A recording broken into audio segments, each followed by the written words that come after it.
2002ರಲ್ಲಿ ಕಾಲ್ ಕಟ್ಟಾಯ್ತು ಗುರುಜಿ ನಂದು. ಅದು ಹೆಂಗಪ್ಪ? ಏನ್ ನಿಮ್ ತಪ್ಪ? ಇವತ್ ಏನಾಯ್ತು?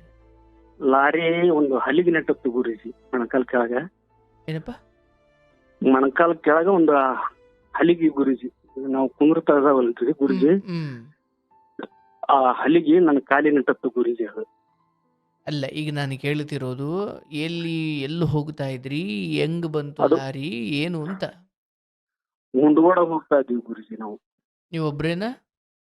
ಇಲ್ಲ, ಗಾಡಿ ಉಸುಕ್ ತುಂಬ್ಕೊಂಡು ಹೋಗ್ತಾ ಇದ್ವಿ. ನೇಪಾಳಿನ ಕ್ಯಾಂಪ್ ಇದೆಯಲ್ಲ ಗೊತ್ತೇ ಗುರುಜಿ, ಅಲ್ಲಿ ಮುಂಡಗೋಡ ನೇಪಾಳಿ ಕ್ಯಾಂಪಾ? ಕ್ಯಾಂಪ್ ಇದೆ ಗುರುಜಿ ಅಲ್ಲಿ ಓಕೆ. ಮುಂಡಗೋಡದಲ್ಲಿ. ಅಲ್ಲಿಗೆ ಉಸುಗು ಡಂಪ್ ಮಾಡಕ್ ಹೋಗ್ತಾ ಇದ್ವಿ ಗುರುಜಿ ನಾವು. ಏನ್ ಡಂಪ್ ಮಾಡಕ್ಕೆ? ಉಸುಗು ಮರಳು, ಮರಳು. ಓಕೆ. ಅದನ್ನ ನಾವು ಡಂಪ್ ಮಾಡಕ್ ಹೋಗ್ತಾ ಇದ್ವಿ ಅಲ್ಲಿ ಗುರುಜಿ. ಆ ಟೈಮ್ನಲ್ಲಿ 2002ರಲ್ಲಿ ನನ್ ಕಾಲ್ ಕಟ್ಟಾಯ್ತು. ಗುರುಜಿ, ನನಗೆ ಓನರ್, ಆ ಓನರ್ ನಮ್ಮೂರನ ಆಗಿರೋದ್ರಿಂದ ಅವ್ರು ಬಳಲಾರು ಗುರುಜಿ. ಬಳ್ಳಾರಿ ಡಿಸ್ಟಿಕ್ ಒಳಗಿದ್ದೆ, ಅಜ್ಜಮ್ಮಂತಲ್ಲಿದ್ದೆ ಗುರುಜಿ ನಾನು.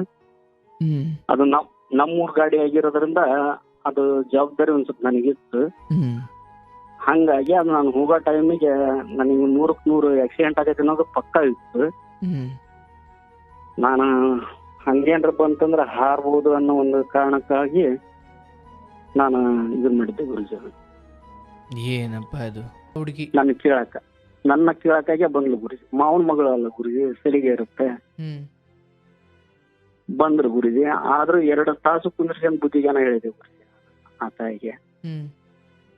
ನೋಡಮ್ಮ, ಅರ್ಥ ಮಾಡಿಕೆ, ಅಂಗವಿಕಲರ ಮದುವೆ ಆಗೋದು ಅಷ್ಟು ಸುಲಭ ಅಲ್ಲ.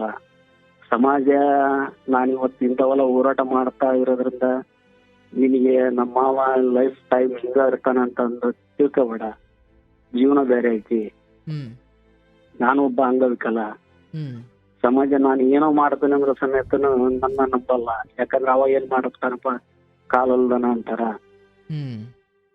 ಅಂದು ಹೇಳಿದ್ರೆ ಕೇಳಿಲ್ಲ ಗುರುಜಿ. ನಾನ್ ನಿನ್ನ ಮದುವೆ ಕಡೆ ಅಂತಂದ್ರೆ ಮದುವೆ ಆಗ್ಲಿ ಗುರುಜಿ. 2009ರಲ್ಲಿ ಮದುವೆ ಆಯ್ತು ಗುರುಜಿ. ಓಕೆ. ಮದುವೆ ನಿಮ್ಗೆ 2 ಮಕ್ಕಳು ಅದು ಗುರುಜಿ. ಎಲ್ಲದಾಯ್ತು ಜೀವನ. ಈಗ 1.5 ವರ್ಷ ಆಯ್ತು ಗುರುಜಿ. ಅವ್ರು ನಂಬ್ತಾಲಿಲ್ಲ. ಏನಾಯ್ತು? ಅವ್ರು ಹಂಗ ಆರಾಮಿಲ್ಲ ಅಂತ ಹೋದ್ರು ಗುರುಜಿ. ನಮ್ಮ ಮಾವರು ಇರೋ ತನಕನ ಯಾವ್ದು ಈ ತರ ಬಂದದಿಲ್ಲ ಗುರುಜಿ. ನಮ್ಮ ಮಾವರು ತೀರ್ಕೊಂಡ್ರು ಗುರುಜಿ. ತೀರ್ಕೊಂಡ ಮ್ಯಾಕ ಅವ್ರು ಊರಿಗೆ ಹೋದ್ರು ಗುರುಜಿ.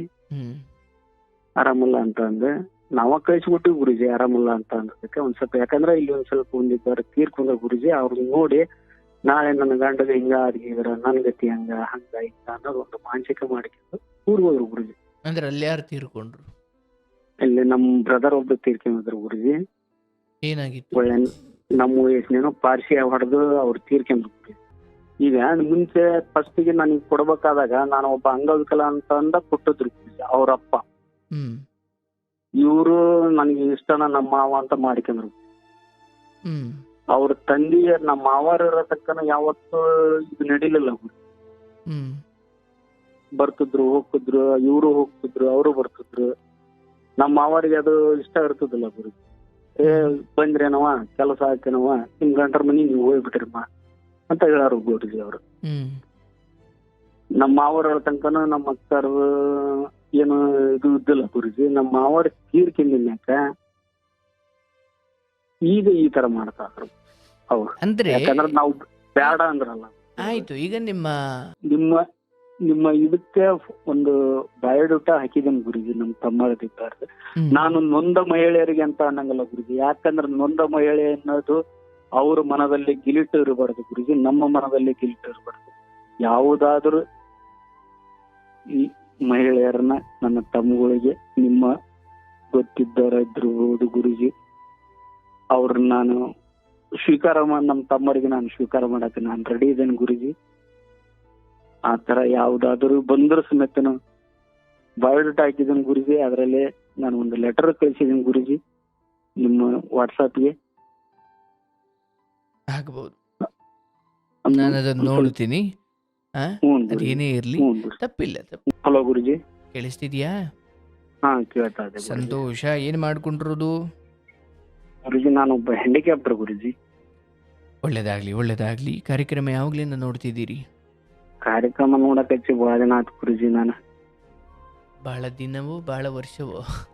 ಬಹಳ ವರ್ಷಗಳು ಆಯ್ತು ಗುರುಜಿ. ವರ್ಷವೇ ಆಯ್ತು.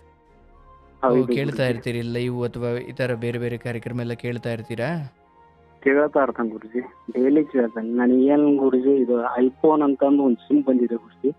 ಹಾ, ಐಫೋನ್ ಅಂತಂದು ಇದು VI ಅಂತಂದು ಒಂದು ಸಿಮ್ ಬಂದಿದೆ ಗುರುಜಿ. ಓಕೆ ಆ ಸಿಮ್ ಡಾಟಾ ಫ್ರೀ ಇರುತ್ತೆ ಗುರುಜಿ. ಅದ ಓಕೆ. ವಡಾಫೋನು ಮತ್ತೆ ಐಡಿಯಾ ಒಟ್ಟಾಗಿ VI ಅಂತ ಬಂದಿದೆ. ಹೌದು ಗುರುಜಿ. ಓಕೆ, ಅದರಲ್ಲಿ ಡಾಟಾ ಅಂದ್ರೆ ಈ ನೆಟ್ ಇಂಟರ್ನೆಟ್ ಸ್ವಲ್ಪ ಫ್ರೀ ಇದೆ ಅಂತ. ಫ್ರೀ ಇದೆ ಗುರುಜಿ. ಅದು ಓಕೆ, ಅದರಿಂದ ನೀವು ಇದಕ್ಕೆ ಬಳಸ್ಕೊಳ್ತೀರಾ? ಹ್ಞೂ ರೀ ಗುರುಜಿ. ಅಂದ್ರೆ ಈ ವಿಶೇಷ ಚೇತನರಿಗೆ ಅದು ಫ್ರೀ ಇದೆಯಾ? ಇಲ್ರಿ ಗುರುಜಿ, ಎಲ್ರಿಗೂ? ಅದು ಎಲ್ರಿಗೆ ಫ್ರೀ ಇದೆ ಗುರುಜಿ. ಓ ಹೌದಾ? ಹ್ಞೂ ಗುರುಜಿ. ಓಕೆ, ನಾವು ಆಫೀಸಿಗೆ ಇಂಟರ್ನೆಟ್ ಹಾಕ್ಸ್ಕೊಳ್ತೀವಲ್ಲ, ನಮ್ಗೆ ಹೊರಗಡೆ ಯಾವ್ದು ಎಷ್ಟಿದೆ ಅನ್ನೋದೇ ಗೊತ್ತಾಗಲ್ಲ. ಯಾಕಂದ್ರೆ ತಿಂಗಳ ಪೂರ್ತಿ ಅದನ್ನೇ ಬಳಸ್ತೀವಲ್ಲ. ಹೌದು ಗುರುಜಿ. ಇರ್ಲಿ ಇರ್ಲಿ, ತೊಂದರೆ ಇಲ್ಲ. ಕಾರ್ಯಕ್ರಮ ಕೇಳ್ತಾ ಒಂಚೂರು ಆರಾಮ್ ಅನ್ಸುತ್ತಾ? ಅದರದ್ದಾನೆ ಗುರುಜಿ ನಾನು ಎಷ್ಟೋ ಇದಾಗಿರೋದು. ದೊಡ್ಡ ಮಾತು ದೊಡ್ಡ ಮಾತು. ಅದನ್ನ ಬಿಟ್ರೆ ನನ್ನ ನನ್ನ ನಾನು ಯಾವ ತರ ಅನ್ನೋದು ಗುರುತು ಮಾಡಿಕಿನ ಪರಿಸ್ಥಿತಿ ಬಂದಿದೆ. ಕೇಳಿಸ್ತಿಲ್ಲ, ಧ್ವನಿ ಕೇಳಿಸ್ತಿಲ್ಲ. ನನ್ನನ್ನು ನಾನು ಯಾವ ತರ ಅನ್ನೋದು ಅರ್ಥ ಮಾಡ್ಕೊಳ ಅಂತ ಪರಿಸ್ಥಿತಿ ಒಳಗೂ ಇದ್ದಿಲ್ಲ ಗುರು. ಬಟ್ ಈ ಕಾರ್ಯಕ್ರಮದಿಂದ ಸ್ವಲ್ಪನಾದ್ರೂ ಒಂಚೂರು ಅರಿವು, ನೆಮ್ಮದಿ ಸಿಕ್ಕಿದೆ. ಹ್ಞೂ ಗುರುಜಿ, ನೆಮ್ಮದಿ ಅನ್ನೋದೇನು ಗುರುಜಿ, ಜೀವನದ ಮ್ಯಾಗ ಒಂದು ಭರವಸೆ ಬಂದಿದೆ. ಭರವಸೆ ಅನ್ನೋದು ನನಗೆ 42 ವರ್ಷ ಗುರುಜಿ. 42 ವರ್ಷ ನಿಮಗೆ? 42 ಗುರುಜಿ. ಏನು ಓದಿದ್ದೀರಿ ನೀವು? ನಾನು ಸೆಕೆಂಡ್ PUC ಮಾಡಿದ್ದೆ ಗುರುಜಿ. ಲಾರಿ ಆಕ್ಸಿಡೆಂಟ್ ನಲ್ಲಿ ನಾವು ಕಾಲ್ ಕಟ್ಟಿದ್ವಿ. ಅಯ್ಯೋ, ಹೇಳಿ ಹೇಳಿ, ನಿಮ್ದೇ ಕತೆ ಏನಾದ್ರು ಹೇಳ್ಕೊಳ್ಳೋದಿದೆಯಾ? ಹೇಳ್ಕೊಳ್ಳೋ ಜಗ್ಗಿದೆ ಗುರುಜಿ, ನನಗೆ ಯಾವ ತರ ಹೇಳ್ಬೇಕು ನನಗೆ ಗೊತ್ತಾಗ್ತಾ ಇಲ್ಲ ಗುರುಜಿ. ಇರ್ಲಿ ಇರ್ಲಿ ಇರ್ಲಿ, ನೋಡಿ ನೀವೊಬ್ಬರು ವಿಶೇಷ ಚೇತನರಾಗಿ ಹ್ಯಾಂಡಿಕ್ಯಾಪ್ಟ ಅಂತ ನಿಮ್ಮನ್ನು ನೀವು ಕರೀತಿದ್ದೀರಿ. ಆದರೆ ನಿಜವಾಗಿಯೂ ಬದುಕಲ್ಲಿ ನೀವು ಭರವಸೆ ಇಟ್ಕೊಂಡು ನೋಡಿ, ನೀವು ಗಮನಿಸಿ ನೋಡಿ, ಕಾರ್ಯಕ್ರಮದಲ್ಲಿ ಅಥವಾ ಹೊರಗಡೆ ಪೇಪರು ಟಿವಿಗಳು ಎಲ್ಲ ಚೆನ್ನಾಗಿರೋರೆ ಆತ್ಮಹತ್ಯೆ ಮಾಡ್ಕೊಂಡು ಸಾಯ್ತಿದ್ದಾರೆ, ಏನೇನೋ ಸಮಸ್ಯೆಗಳಿದ್ದಾವೆ. ಅಂಥದ್ರಲ್ಲಿ ನೀವು ಬದುಕಿನ ಭರವಸೆ ಕುರಿತು ಮಾತಾಡ್ತಾ ಇದ್ದೀರಿ. It's great. ನಿಮ್ಮ ಕಥೆಯನ್ನು ಅಥವಾ ನಿಮ್ಮ ಬಗ್ಗೆ ನೀವು ಹಂಚ್ಕೊಳ್ಳೋದ್ರಿಂದ ಅಥವಾ ನಿಮ್ಮ ಜೊತೆ ನಾನು ಮಾತಾಡಿದಾಗ ತುಂಬ ಜನ ಚೆನ್ನಾಗಿರೋರಿಗೆ ನೀವು ಒಬ್ಬರು ಸ್ಫೂರ್ತಿ ಆಗ್ತೀರಾ. ನೀವು ಎನಿವೇ ನಿಮ್ಮ ಬದುಕಲ್ಲಿ ಏನೋ ಒಳ್ಳೇದು ಕೆಟ್ಟದ್ದು ನಡೀತಾ ಇರ್ಬೋದು, ಬಟ್ ನನಗನ್ಸುತ್ತೆ ಅಂಥದ್ದೇನೋ ಗುರುಜಿ ನನ್ನ ಒಂದು ಕೆಟ್ಟ ಲೆಕ್ಕಕ್ಕಾಗ್ಬಿಟ್ಟಿದೆ ಗುರುಜಿ ನಂದು. ಆಯ್ತು, ಇರ್ಲಪ್ಪ, ಹೇಳಿ ಏನು ಕತೆ ನಿಮ್ದು? ಅಂದ್ರೆ ತಂದೆ ತಾಯಿಗೆ ಎಷ್ಟು ಜನ ಮಕ್ಕಳು ನೀವು? ನನ್ನ ತಂದೆ ತಾಯಿ, ನಮ್ಮ ಅಪ್ಪರು ಒಬ್ಬರೇ ಗುರುಜಿ. ನನ್ನ ತಂದೆ ತಾಯಿಗೆ 3 ಜನ ಮಕ್ಕಳು, 4 ಜನ ಮಕ್ಕಳು ಗುರುಜಿ. ಅಂದ್ರೆ ಅಪ್ಪ ಅವ್ರ ಅಣ್ಣ ತಮ್ಮದಿರಿಲ್ಲ, ಅಪ್ಪ ಒಬ್ಬರೇ ಅಂತ? ಒಬ್ರೇ ಗುರುಜಿ. ಓಕೆ, ನೀವು 4 ಜನ ಮಕ್ಕಳಾ? 4 ಜನ ಮಕ್ಕಳು ಗುರುಜಿ. ನಾನು ಹಿರಿಯ ಮಗ ಗುರುಜಿ. ನೀವೇ ಮೊದಲನೇರು? ಮೊದಲನೇ ಮಗ ನಾನ ಗುರುಜಿ. ಅಂದ್ರೆ ಹುಟ್ಟುತ್ತಾನೆ ನೀವೆಲ್ಲ ಚೆನ್ನಾಗಿದ್ರಿ? ಐ ಮೀನ್ ನೀವೇನ್ ಆ ಥರ ಅಂಗವಿಕಲತೆ ಏನಿರಲಿಲ್ಲ? ಇರ್ಲಿಲ್ರಿ ಗುರುಜಿ.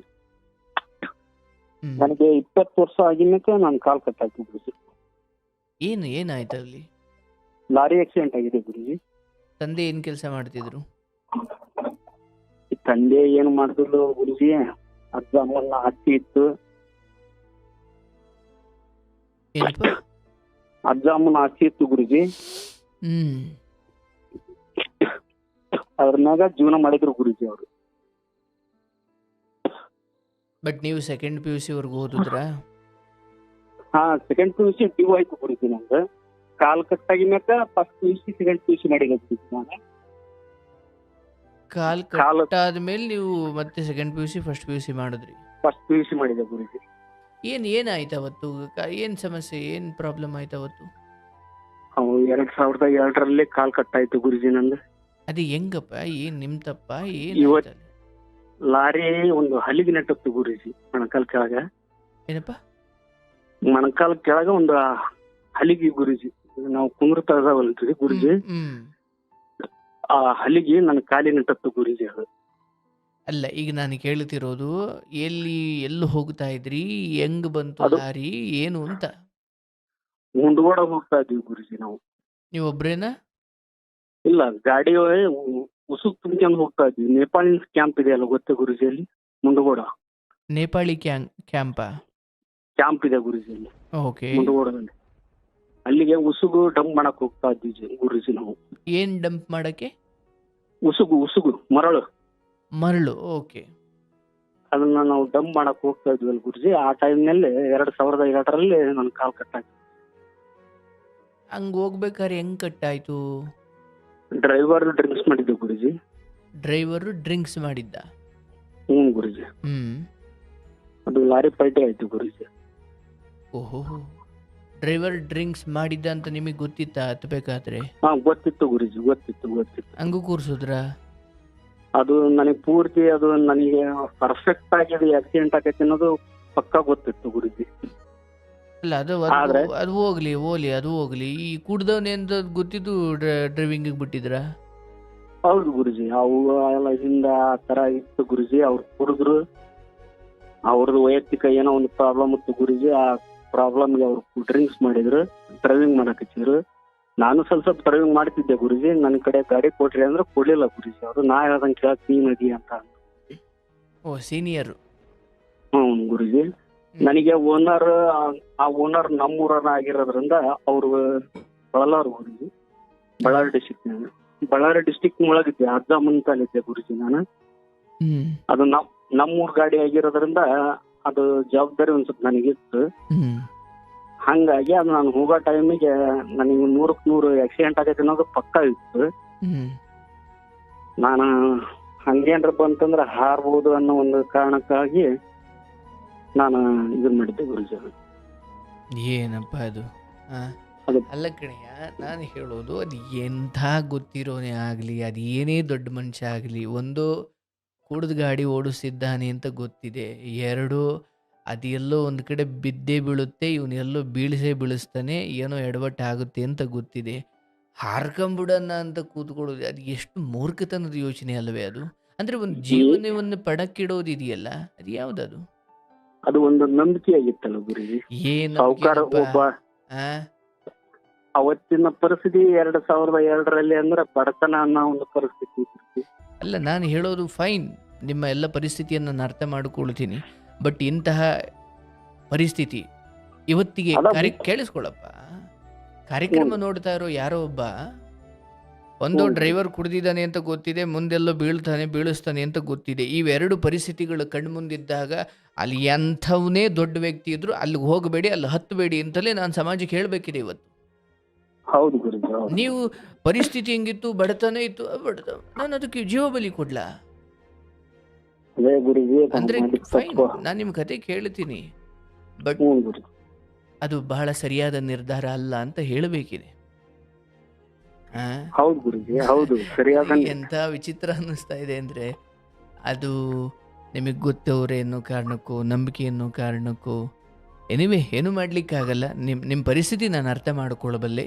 ಬಟ್ ನಾನೇನು ಹೇಳ್ತೀನಿ, ಅಂಥದ್ದೇನೋ ಒಂದು ಚಿಕ್ಕ ಸೂಚನೆ ಕಂಡು ಬಂದರೂ ಕೂಡ ಅಂತಹ ದೊಡ್ಡ ರಿಸ್ಕ್ ತಗೊಳ್ಳೋದು, ನಂಬಿಕೆಯನ್ನು ಸ್ವಯಂ ಒಂದು ಸೈಕಲ್ ಮೇಲೆ ಹೋಗಬೇಕಾದ್ರೂ ಇಡೋಕ್ಕಾಗಲ್ಲ ಕುಡುಕರ ಮೇಲೆ, ಹೌದಲ್ಲ? ಹೌದು ಗುರುಜಿ. ಅಂಥದ್ರ ಮೇಲೆ ಒಂದು ಲಾರಿ ಬಂದಾಗ ನಾನು ಎಗರು ಕಳ್ತೀನಿ ಅಂದ್ರೆ ಅದು ಯಾವ ಮೂರ್ಖತನ? ಆಯಿತು, ಅವತ್ತೇನು ಅಂಥದ್ದೊಂದು ನಂಬಿಕೆಯಲ್ಲಿ ನೀವು, ಅಂದರೆ ಈ ಎಗ್ರೋ ಪ್ಲಾನ್ ಬೇರೆ ಇತ್ತ ನಿಮಗೆ? ಹೌದು ಗುರುಜಿ. ಅಬ್ಬಬ್ಬ, ಬಿಸಿ ರಕ್ತ. ಹ್ಞೂ ಗುರುಜಿ. ಅದ್ರಾಗ ಇನ್ನೂ ಒಂದು ಗುರುಜಿ, ನನಗೆ ಜೀವನದ ಮ್ಯಾಗ ಜಿಗುಪ್ಸೆ ಉಂಟಾಗ್ಬಿಟ್ಟೈತೆ ಗುರುಜಿ. ಆ ಟೈಮ್ಗೆ 20 ವರ್ಷಕ್ಕ ಗುರುಜಿ. ಮನೆ ಪರಿಸ್ಥಿತಿ ನೋಡಿ. ಮನೆ ಪರಿಸ್ಥಿತಿ ಒಂದು ಗುರುಜಿ, ನಂದು BSF ಸೆಲೆಕ್ಷನ್ ಗುರುಜಿ. ಆ ಟೈಮ್ 1999 SLC ಪಾಸ್ ಆಗ ಗುರುಜಿ. ಸೈನ್ಯಕ್ಕೆ? ಹೌದು ಗುರುಜಿ. ಒಂದು ಪ್ಯಾರಾಶೆಂಟರ್ಸ್ ಗುರುಜಿ ಬೆಂಗಳೂರು, ಒಂದು ಬೆಳಗಾವ್ ಸ್ಪೋರ್ಟ್ಸ್ ಸೆಂಟರ್ನಾಗ. 2 ತಲೆ ವಿನ್ನಿಂಗ್ ಆಯ್ತು ಗುರುಜಿ. ಆ ಟೈಮ್ನಲ್ಲೇ ಅವಾಗ್ಲೂ ಒಂದ್ ಸ್ವಲ್ಪ ದುಡ್ಡಿಂದು ಎಲ್ಲ ನಡೀತಿತ್ತು ಗುರುಜಿ. ನನ್ ಕಡೆ ದುಡ್ಡು ಕಟ್ಟಾಕ ದುಡ್ಡು ಇದ್ದಿಲ್ಲ ಗುರುಜಿ ಆ ಟೈಮು. ತಂದೆ ತಾಯಿ ಕೇಳಿದೆ ಗುರುಜಿ, ಅವ್ರೇನು ಮಾಡ್ಲಿಲ್ಲ ಆ ಟೈಮು. ನನಗಿದ್ದದ್ದು ಅದು ಒಂದೇ ಗುರುಜಿ ಆಸೆ ಅನ್ನೋದದ್ದು, BSF ಸೆಲೆಕ್ಷನ್ ಆಗ್ಬೇಕು ಅಂತ ಅಂದು ದೇವರು ಸೆಲೆಕ್ಷನ್ ಮಾಡಿದ ಗುರುಜಿ ಎಲ್ಲಾ ರೀತಿಯಿಂದ. ಏನೋ ಒಂದು ದುಡ್ಡಿನ ಕಾರಣಾಂತರದಿಂದ ಅಂದರೆ ಲಂಚ ಅನ್ನೋದು ನಿಮ್ಮನ್ನು ಅದರಿಂದ ಭ್ರಷ್ಟನನ್ನಾಗಿ ಐ ಮೀನ್ ಅದರಿಂದ ವಂಚಿತರನ್ನಾಗಿ ಮಾಡಿಬಿಡ್ತು ಗುರುಜಿ. ಸೊ ಆ ಕಾರಣ ಆ ನೋವು ನಿಮಗಿತ್ತು ಈ ಲಾರಿ ಸಮಯದಲ್ಲಿ? ಹ್ಞೂ ಗುರುಜಿ, ಬದುಕಿದ್ರೆ ಬದುಕಲಿ, ಸತ್ರ ಸಾಯಲಿ ಅನ್ನೋ ಒಂದು ನೋವಿಗೆ ಆಗಿ ಒಂದು ಪರಿಶ್ರಮ ಪಟ್ಟೆ. ಆದ್ರೆ ನನ್ನ ಅಂಗವಿಕಲನ ಮಾಡಿ ದೇವರು ಅನ್ನೋದಕ್ಕಿಂತನೂ ಗುರುಜಿ ನನ್ನಷ್ಟಕ್ಕೆ ನನ್ನ ತಪ್ಪು ಕಲ್ಪನೆ ನನಗೆ ಈ ತರದ ದಾರಿ ಮಾಡಿಕೊಟ್ಟು. ಅಲ್ಲ, 20 ವರ್ಷಕ್ಕೆ ನೀವು ಆ ಯೋಚನೆ ಮಾಡೋದಿದೆಯಲ್ಲ, ಒಂದು ಸೋಲು, ಕೇವಲ ಒಂದು ಸೋಲು, 20 ವರ್ಷದ ಒಬ್ಬ ಹುಡುಗ ಬಿಡಿ ಇನ್ನೇನು ಬದುಕೋದು. ಮೂರು ಸೋಲು ಕಂಡೆ ಗುರುಜಿ ನಾನು ಆ time. It's okay, but 20 age ಅಲ್ವಾ ಅದು? ಅದೇ ಇವತ್ತಿಗೆ ಅರ್ಥ ಆಗ್ತದೆ ಗುರುಜಿ. ಜೀವನ ಪೂರ್ತಿಯಿಂದಾನು ಸೋಲಿನಲ್ಲಿ ಒಂದು ತೃಪ್ತಿ ಐತಿ ಅಂತಂದು ಈಗ ಅನುಭವಿಸ್ತಾ ಇದ್ದಾನೆ ಗುರುಜಿ. ನಾನು ಸೋಲಿನ್ಯಾಗ ಸಂತೋಷ ಐತಿ ಅನ್ನೋದು ನನಗೆ ಈಗ ಗೊತ್ತಾಗಿದೆ. ಗೆಲುವಿನ್ಯಾಗ ತೃಪ್ತಿ ಇಲ್ಲ ಅನ್ನೋದು ಅವತ್ತಿಗೆ ಗೊತ್ತಿತ್ತು, ಗೆಲುವಿನ್ಯಾಗ ತೃಪ್ತಿ ಐತಿ ಅಂತಂದು. ಅವತ್ತಂದು ಅದನ್ನ ನಾನು ಮಾಡಿದ್ದು. ಅಂದ್ರೆ ಓಕೆ, ಏನೋ ಆಗಿ ಸಾಯೋದು ಒಂದು ಕಡೆ, ಆದ್ರೆ ಜೀವನ ಪೂರ್ತಿ ಈ ತರ ಅನುಭವಿಸಿದ್ದೀನಿ. ಈ ತರ ಅರ್ಧಂಬರ್ಧ ಜೀವ ಆಗಿ ಬದುಕೋದಿದೆಯಲ್ಲ. ಹೌದು ಗುರುಜಿ, ಹೌದು ಗುರುಜಿ. ನೋಡಿ, ನಿಮ್ಮ ಎಂಥ ಕೆಲವು ಎಡವಟ್ಟು ನಿರ್ಧಾರಗಳು ತಾದು ಅಂದ್ರೆ. ಹೌದಾ, ಆಗಿದೆ ಗುರುಜಿ. ನನ್ನ ಲೈಫ್ನಿಂದ ನಾನು ಅದನ್ನ ಎಡವಟ್ಟು ಮಾಡ್ಕಿದ್ದು ನಾನು ಅನುಭವಿಸ್ತಾ ಇದ್ದೆ. ಅದಾದ್ಮೇಲೆ ಅದನ್ನೆಲ್ಲ ಆಸ್ಪತ್ರೆಗೆ ಯಾರು ತೋರಿಸಿದ್ರು? ಅದು KMC ಒಳಗೆ ಇದ್ದೆ ಗುರುಜಿ ನಾನು, ಹುಬ್ಬಳ್ಳಿ KMC ಅಲ್ಲಿ. ಅದೇನು ಸ್ವಲ್ಪ ಫ್ರೀನಾ? ಅದು ಫ್ರೀ ಅಲ್ಲ, ಗೋರ್ಮೆಂಟ್ ಗುರುಜಿ ಅದು KMC. ಓಕೆ, ಅಲ್ಲೇ ಟ್ರೀಟ್ಮೆಂಟ್ ಆಯ್ತು ಗುರುಜಿ.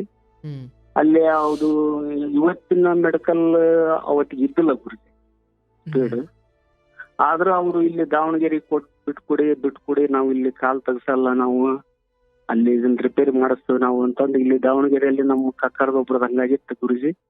ಅವ್ರ ಕಾಲ್ ರಿಪೇರಿ ಆಗಿತ್ತು. ನಾವು ಅದಕ್ಕೋಸ್ಕರವಾಗಿ ನಮ್ಮ ಚಿಕ್ಕಮ್ಮವರು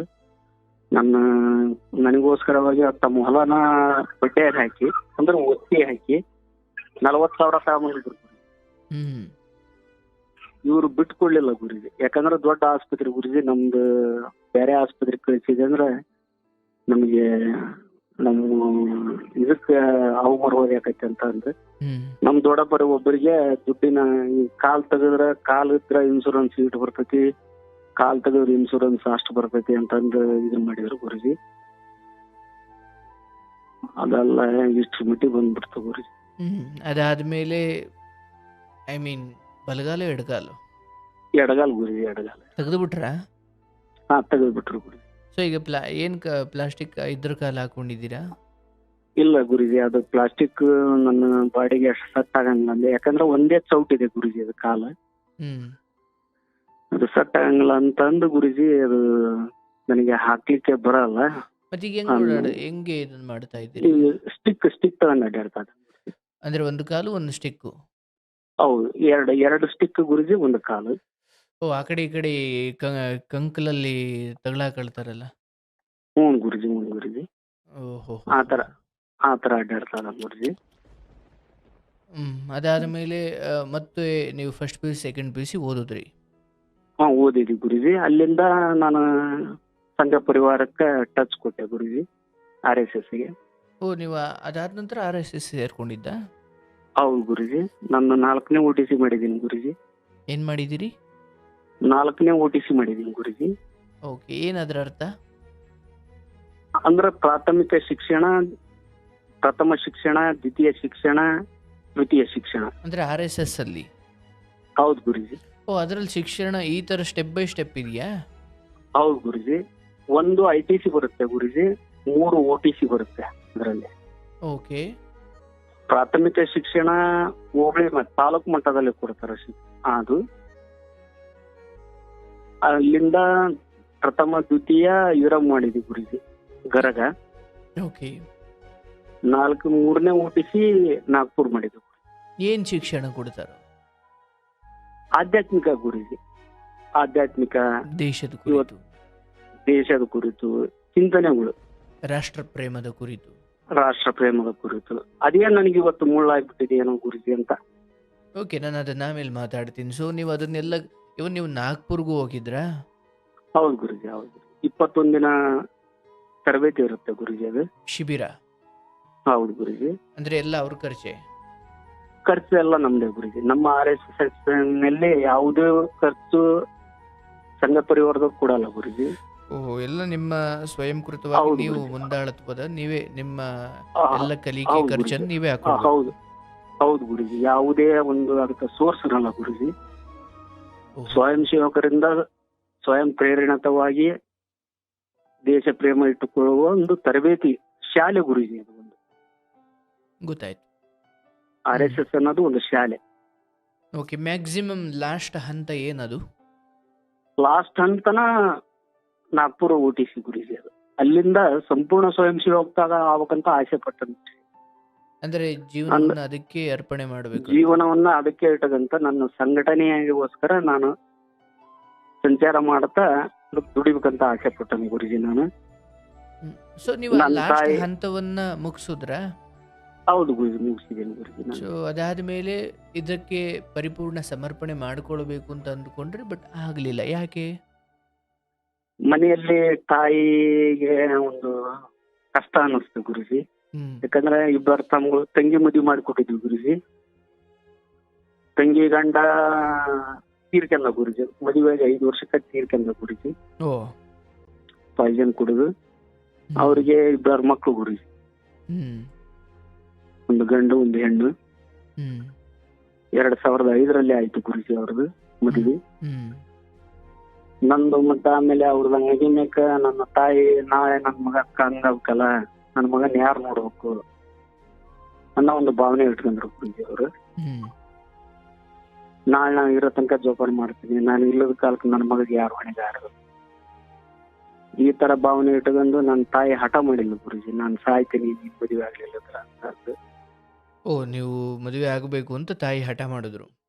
ಹಠ ಮಾಡಿದ್ರು ಗುರುಜಿ. ಹ್ಮ್ ಅದರಲ್ಲಿ ನಮ್ಮ ಮಾವನ ಮಗಳು ಅವ್ರ ತಮ್ಮನ ಮಗಳನ್ನ ಮಾಡ್ಕೊಂಡ ಗುರುಜಿ ನಾನು 2009ರಲ್ಲಿ.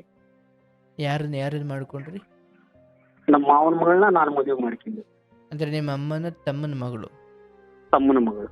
ಹ್ಮ್ ಅವ್ರಿಗೆ ಆಕಿ ನಮ್ಮ ಮಾವನ ನಮ್ಮ ಮಾವನ ನನಗೆ ಮನ್ಸೈತಿ, ನಮ್ಮ ಮಾವನ್ ಬೇಕಾದ್ರೆ ನಾನಾ ಕೇಳ್ತೀನಿ ಅಂತ ಬಂದ್ಲು ಗುರುಜಿ. ಹ್ಮ್ ಒಂದು ಬೊಮ್ಮನಳ್ಳಿ ಕೇಸ್ ಹತ್ತು ಗುರುಜಿ. ಆವತ್ತು ಏನ್ ಕೇಸು? ಲವ್ ಜಿಹಾದ್ ಕೇಸ್ ಹತ್ತು ಗುರುಜಿ. ಅಲ್ಲಿಂದ 100 ಮಂದಿ ಅರೆಸ್ಟ್ ಮಾಡಿದ್ರು ಗುರುಜಿ ನಮ್ಮ ಹಿಂದೂಗಳನ್ನ. ಏನಾಗಿತ್ತಲ್ಲ ಘಟನೆ? ಲವ್ ಜಿಹಾದಿ ಅಂತಂದು ಒಂದು ಲವ್ ಕೇಸಿನ ಗುರುಜಿ. ಅದು ಮದುವೆ ಆಗಿತ್ತಾ? ಮದುವೆ ಆಗಿತ್ತು ಗುರುಜಿ. ಅದ್ರ ಬಗ್ಗೆ ಹಿಂದೂ ಮುಸ್ಲಿಮ್ಸು ಹೋರಾಟ ಮಾಡಿ ಅದು ಒಂದು ಕೇಸ್ ನಡೆದಿತ್ತು ಗುರುಜಿ. ಅಂದ್ರೆ ಹುಡುಗಿ ಹಿಂದೂ ಗುರುಜಿ. ಹುಡುಗಿ ಹಿಂದೂ, ಹುಡುಗ ಮುಸ್ಲಿಂ ಅಂತ? ಮುಸ್ಲಿಮ್ಸ್ ಗುರುಜಿ. ಓಕೆ, ಅದನ್ನ ಲವ್ ಜಿಹಾದ್ ಅಂತ ಅವತ್ತಿಗೆ ಸ್ವಲ್ಪ ಬೆಂಕಿ ಕಾರ್ತಿತ್ತು.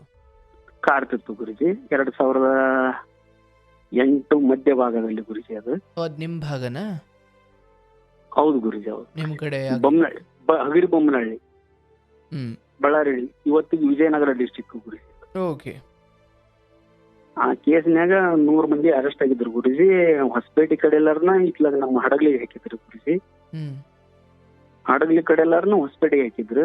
ಹ್ಮ್ ನಮ್ಮ ಗೋಪಾಲ್ಜಿ ಅಂತಂದು ಇವತ್ತು ಅಯೋಧ್ಯೆ ರಾಮ ಮಂದಿರ ಉಸ್ತುವಾರಿಕೆ ಬಂದಿದ್ರಲ್ಲ ಗುರುಜಿ. ಹ್ಮ್ ನಮ್ಮ ಸಂಘ ಪರಿವಾರದ ಪ್ರಾಂತ ಪ್ರಚಾರಕರಿದ್ರು ಗುರುಜಿ. ಹುಬ್ಳಿ ಪ್ರಾಂತ ಪ್ರಚಾರಕರಿದ್ರು ಅವರು. ಹ್ಮ್ ಅವ್ರು ಬಂದಿದ್ರು ಹಡಗ್ಲಿಗೆ ಅವ್ರು ನೋಡಾಕ. ಹ್ಮ್ ಆ ಟೈಮ್ನಲ್ಲಿ ನಾನು ಅಲ್ಲಿಗೆ ಹಡಗ್ಲಿಗೆ ಹೋಗಿದ್ದೆ ಗುರುಜಿ ನೋಡಾಕ. ಅವ್ರ ಕರೆ ಕಳಿಸಿದ್ರು, ಹೋಗಿದ್ವಿ ಗುರುಜಿ. ಹ್ಮ್ ಹೋದ ಟೈಮ್ನಾಗ ಇಲ್ಲಿ ನನ್ನ ಮದುವೆ ಆದಂತ ಆ ತಾಯಿ ಬಂದದ್ಲು ಗುರುಜಿ. ಆ ಹುಡುಗಿ ನನ್ನ ಕೇಳಕ್ಕಾಗೆ ಬಂದ್ಲು ಗುರುಜಿ. ಮಾವನ ಮಗಳು ಅಲ್ಲ ಗುರುಜಿ, ಸಲಿಗೆ ಇರುತ್ತೆ. ಹ್ಮ್ ಬಂದ್ರು ಗುರುಜಿ. ಆದ್ರೂ 2 ತಾಸು ಕುಂದ್ರಿಸಿ ಬುದ್ಧಿಗಾನ ಹೇಳಿದೆ ಗುರುಜಿ ಆ ತಾಯಿಗೆ. ಹ್ಮ್ ನೋಡಮ್ಮ, ಅರ್ಥ ಮಾಡಿಕ, ಅಂಗವಿಕಲರ ಮದುವೆ ಆಗೋದು ಅಷ್ಟು ಸುಲಭಲ್ಲ. ಸಮಾಜ ನಾನಿವತ್ತು ಇಂಥವೆಲ್ಲ ಹೋರಾಟ ಮಾಡ್ತಾ ಇರೋದ್ರಿಂದ ನಿನಗೆ ನಮ್ಮ ಮಾವ ಲೈಫ್ ಟೈಮ್ ಹಿಂಗ ಇರ್ತಾನ ಅಂತ ತಿಳ್ಕೊಬೇಡ. ಜೀವನ ಬೇರೆ ಐತಿ. ಹ್ಮ್ ನಾನು ಒಬ್ಬ ಅಂಗವಿಕಲ. ಹ್ಮ್ ಸಮಾಜ ನಾನು ಏನೋ ಮಾಡ್ತೇನೆ ಅಂದ್ರೆ ಸಮೇತನು ನನ್ನ ನಂಬಲ್ಲ. ಯಾಕಂದ್ರೆ ಅವ ಏನ್ ಮಾಡ್ತಾನಪ್ಪ, ಕಾಲಲ್ದನ ಅಂತಾರ ಹ್ಮ್ ಅಂದು ಹೇಳಿದ್ರೆ ಕೇಳಿಲ್ಲ ಗುರುಜಿ. ನಾನು ನಿನ್ನ ಮದುವೆ ಕಡೆ ಅಂತಂದ್ರೆ ಮದುವೆ ಅಲ್ಲ ಗುರುಜಿ. ಹ್ಮ್ 2009 ಮದುವೆ ಆಯ್ತು ಗುರುಜಿ. ನಂದು ಓಕೆ ಮದುವೆ ನಿಮ್ಗೆ 2 ಮಕ್ಕಳು ಅದು ಗುರುಜಿ. ಎಲ್ಲದಾಯ್ತು ಜೀವನ. ಈಗ 1.5 ವರ್ಷ ಆಯ್ತು ಗುರುಜಿ. ಅವ್ರು ನಮ್ಮ ತಾಲಿಲ್ಲ. ಏನಾಯ್ತು? ಅವ್ರು ಹಂಗ ಆರಾಮಿಲ್ಲ ಅಂತ ಹೋದ್ರು ಗುರುಜಿ.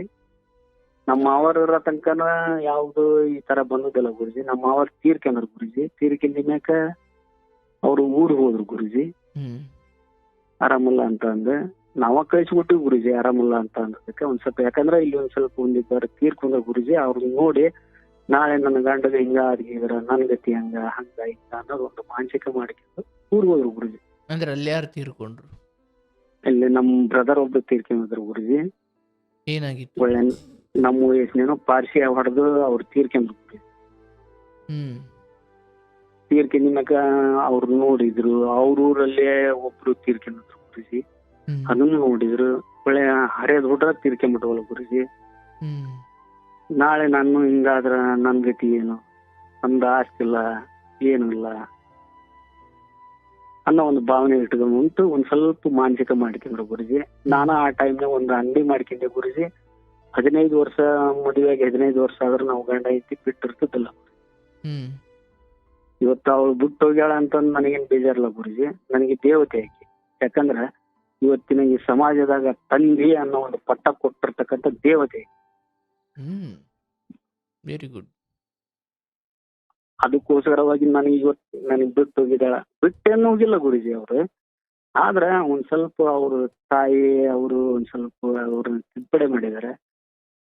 ನೀನು ಇಲ್ಲೇ ಬಂದರು ಅಲ್ಲೇ ಬಂದರು ಅಂತ ಅಂದಿದ್ದು ಮಾಡ್ತಾ ಇದಾರೆ ಗುರುಜಿ. ನನಗೆ ಅದು ಇಷ್ಟ ಅಲ್ಲ. ಅಂದ್ರೆ ಯಾಕಂದ್ರೆ ತಮ್ಗಳಿಗೆ ನೀವು ಅಲ್ಲೋಗಿರ್ಬೇಕಂತ? ಹೌದು ಗುರುಜಿ. ಹ್ಮ್ ಅದು ನನಗೆ ಇಷ್ಟ ಅಲ್ಲ. ಹ್ಮ್ ಯಾಕಂದ್ರೆ ಗುರುಜಿ ಇವತ್ತು ಸ್ವಾಭಿಮಾನ ಅನ್ನೋದು ಒಂದು ಸ್ವಲ್ಪ ದ್ವಾಡ್ದು. ಹ್ಮ್ ಅವ್ರಿಗೆ ನನ್ನದ ಸ್ವಾಭಿಮಾನ ಅಂತ ಅಂತಲ್ಲ. ಅವರು ಇವತ್ತು ಗಣಸ ತಂದಿ ಮನೆಗಿದ್ದಾಗ ಅದಕ್ಕೆ ಯಾವ್ದು ಒಂದು ಕಪ್ಪು ಚುಕ್ಕಿ ಬರಲ್ಲ. ಆದ್ರ ಹೆಂಡತಿ ಮನ್ಯಾಗ ಗಂಡ ಹೆಂಡ್ರು ಜೀವನ ಮಾಡೋದು ಸ್ವಲ್ಪ ಹಿಂಸೆ ಅನಿಸ್ತೈತಿ ಗುರುಜಿ. ಯಾಕಂದ್ರೆ ಅವ್ರ ಅಣ್ಣದಿನ್ನು ಮದುವೆ ಆಗಿಲ್ಲ. ನಾಳೆ ಮದುವೆ ಆದಾಗ ಅಣ್ಣ ಇವ್ರಾದ್ರ ಅಣ್ಣನ ಹೆಂಡತಿ ಯಾರು ಅನ್ನೋ ಒಂದು ಭಾವನೆ ಬಂದಾಗ ಒಂದು ತಪ್ಪು ಕಲ್ಪನೆ ಹುಟ್ಟಬಾರ್ದಲ್ಲ ಅನ್ನೋ ಒಂದು ಕಾರಣಕ್ಕೆ ನಮ್ಗೆ ಅದು ಇಷ್ಟ ಅಲ್ಲ ಗುರುಜಿ. ಆದ್ರೆ ನನ್ನ ಹೆಂಡತಿಗೆ ಎಲ್ಲ ತಿಳಿಸಿದೆ. ಈಗಲೂ ಲೈನ್ ನಲ್ಲಿ ಕಾಂಟ್ಯಾಕ್ಟ್ ನಲ್ಲಿ ಇರುತ್ತಾಳ. ನಾನು ಹೋಗ್ತೇನೆ ಗುರುಜಿ. ನನ್ನ ಮಕ್ಕಳು ನನ್ನ ತಲೆ ಅದಾವ ಗುರುಜಿ. 2 ಮಕ್ಕಳು. ಮಗಳು 9ನೇ ಕ್ಲಾಸ್ ಹೋಗ್ತಾ ಇದ್ದಾಳ, ಮಗ 6ನೇ ಕ್ಲಾಸ್ ಹೋಗ್ತಾ ಇದ್ದಾನ ಗುರುಜಿ. ಹ್ಮ್ ನಾನೇನ್ ಮಕ್ಕಳು ಅವ್ರು ಮಕ್ಕಳು ಕಳಿಸ್ಕೊಡೋಣ ಅಂತಾನು ಅಂದಿಲ್ಲ ಗುರುಜಿ. ನೋಡಂಗಾದಾಗ ಫೋನ್ ಹಚ್ತಾರ ಗುರುಜಿ. ಕರ್ಕೊಂಡ್ ಹೋಗ್ತೀನಿ, ತೋರಿಸ್ತೀನಿ, ಬರ್ತೀನಿ. ಅಂದ್ರೆ ಅವ್ರೇನ್ ಕೆಲ್ಸಕ್ಕೆ ಹೋಗ್ತಾವ್ರ?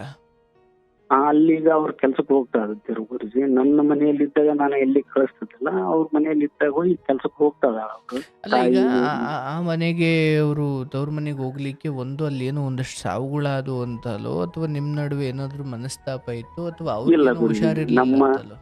ನನ್ನ ಗಂಡ ಹೆಂಡತಿ ನಡುವಿಡಲೆ ಇವತ್ತಿಗೆ ಯಾವುದು ಮನಸ್ತಾಪ ಇಲ್ಲ ಗುರುಜಿ. ನಿಮ್ಮ ಪ್ರೇಮ ಅಷ್ಟು ಗಟ್ಟಿಯಾಗಿತ್ತ? ಹೌದು ಗುರುಜಿ. ನಾನು ಈಗಲೂ ಹೇಳ್ತೇನಲ್ಲ ಗುರುಜಿ. ಅವ್ರನ್ನ ಬಿಟ್ಟು ಬಂದೆ ಅಂದ್ರೆ ನನ್ನ ಹೆಂಡತಿ ಅವ್ರು ತಗೊಂಡು ಕರ್ಕೊಂಡ್ ಬರೀ ಮಾತಾಡ್ಸಕ್ ಆಗಲ್ಲ ಗುರುಜಿ. ಅಷ್ಟರ ಮಟ್ಟಿಗೆ ಇರ್ತಾಳೆ ನನ್ನ ಕೂಟ. ಆದ್ರೆ ಹಾಗಾದ್ರೆ ನನಗೆ ಗೊತ್ತಿಲ್ಲ. ನಿಮ್ಮಿಬ್ಬರ ಪ್ರೇಮ ಅಷ್ಟು ಪವರ್ಫುಲ್ ಅಗಾಢವಾದ ಗಟ್ಟಿಯಾಗಿತ್ತು? ಅಗಾಢವಾದ ಗುರುಜಿ. ಅಗಾಢ. ಅದು ನಂಬಿಕೆ. ಯಾಕಂದ್ರೆ ಏನಾದದ್ದು?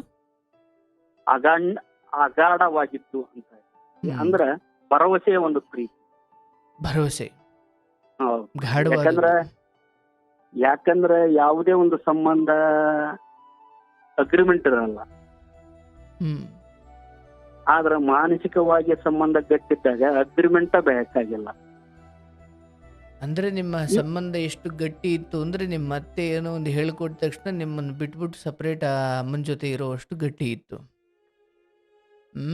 ಈಗ ಹಂಗಾಗಿದೆ ಗುರುಜಿ. 15 ವರ್ಷದ ಆದ್ರೆ ಪ್ರೇಮದ ತುದಿ ಅಥವಾ ಮಧ್ಯ ಅಥವಾ ಮೊದಲು ಅಂತ ಇಲ್ಲ. ಅದೊಂಥರ ಹರಿಯೋ ನದಿ. ಅದು ಸಮುದ್ರ ಸೇರೋವರೆಗೂ ಅದು ಹಾಗೆ ಇರ್ಬೇಕಲ್ವಾ? ಹೌದು ಹೌದು ಗುರುಜಿ, ಹೌದು ಗುರುಜಿ. ನೀವು ಹೇಳ್ತಿರೋದು ಈ ಹಿಂದೆ ಹಿಂಗಿತ್ತು ಅಂತ, ನಾನು ಹೇಳ್ತಿರೋದು ವಾಸ್ತವದ್ದು. ಅಂದ್ರೆ ಪ್ರೇಮ ವಾಸ್ತವದ್ದಾಗಿರ್ಬಾರ್ದಾ? ಆಗಿರ್ಬೇಕು ಗುರುಜಿ, ಅದು ಮತ್ತೆ ವಾಸ್ತವನ ಆಗಿರ್ಬೇಕು. ಅಂದ್ರೆ ನೀವು ಈಗ್ಲೂ ಆತರ ನಡ್ಕಂತ ಅದಾರ ಗುರುಜಿ ಅವರು.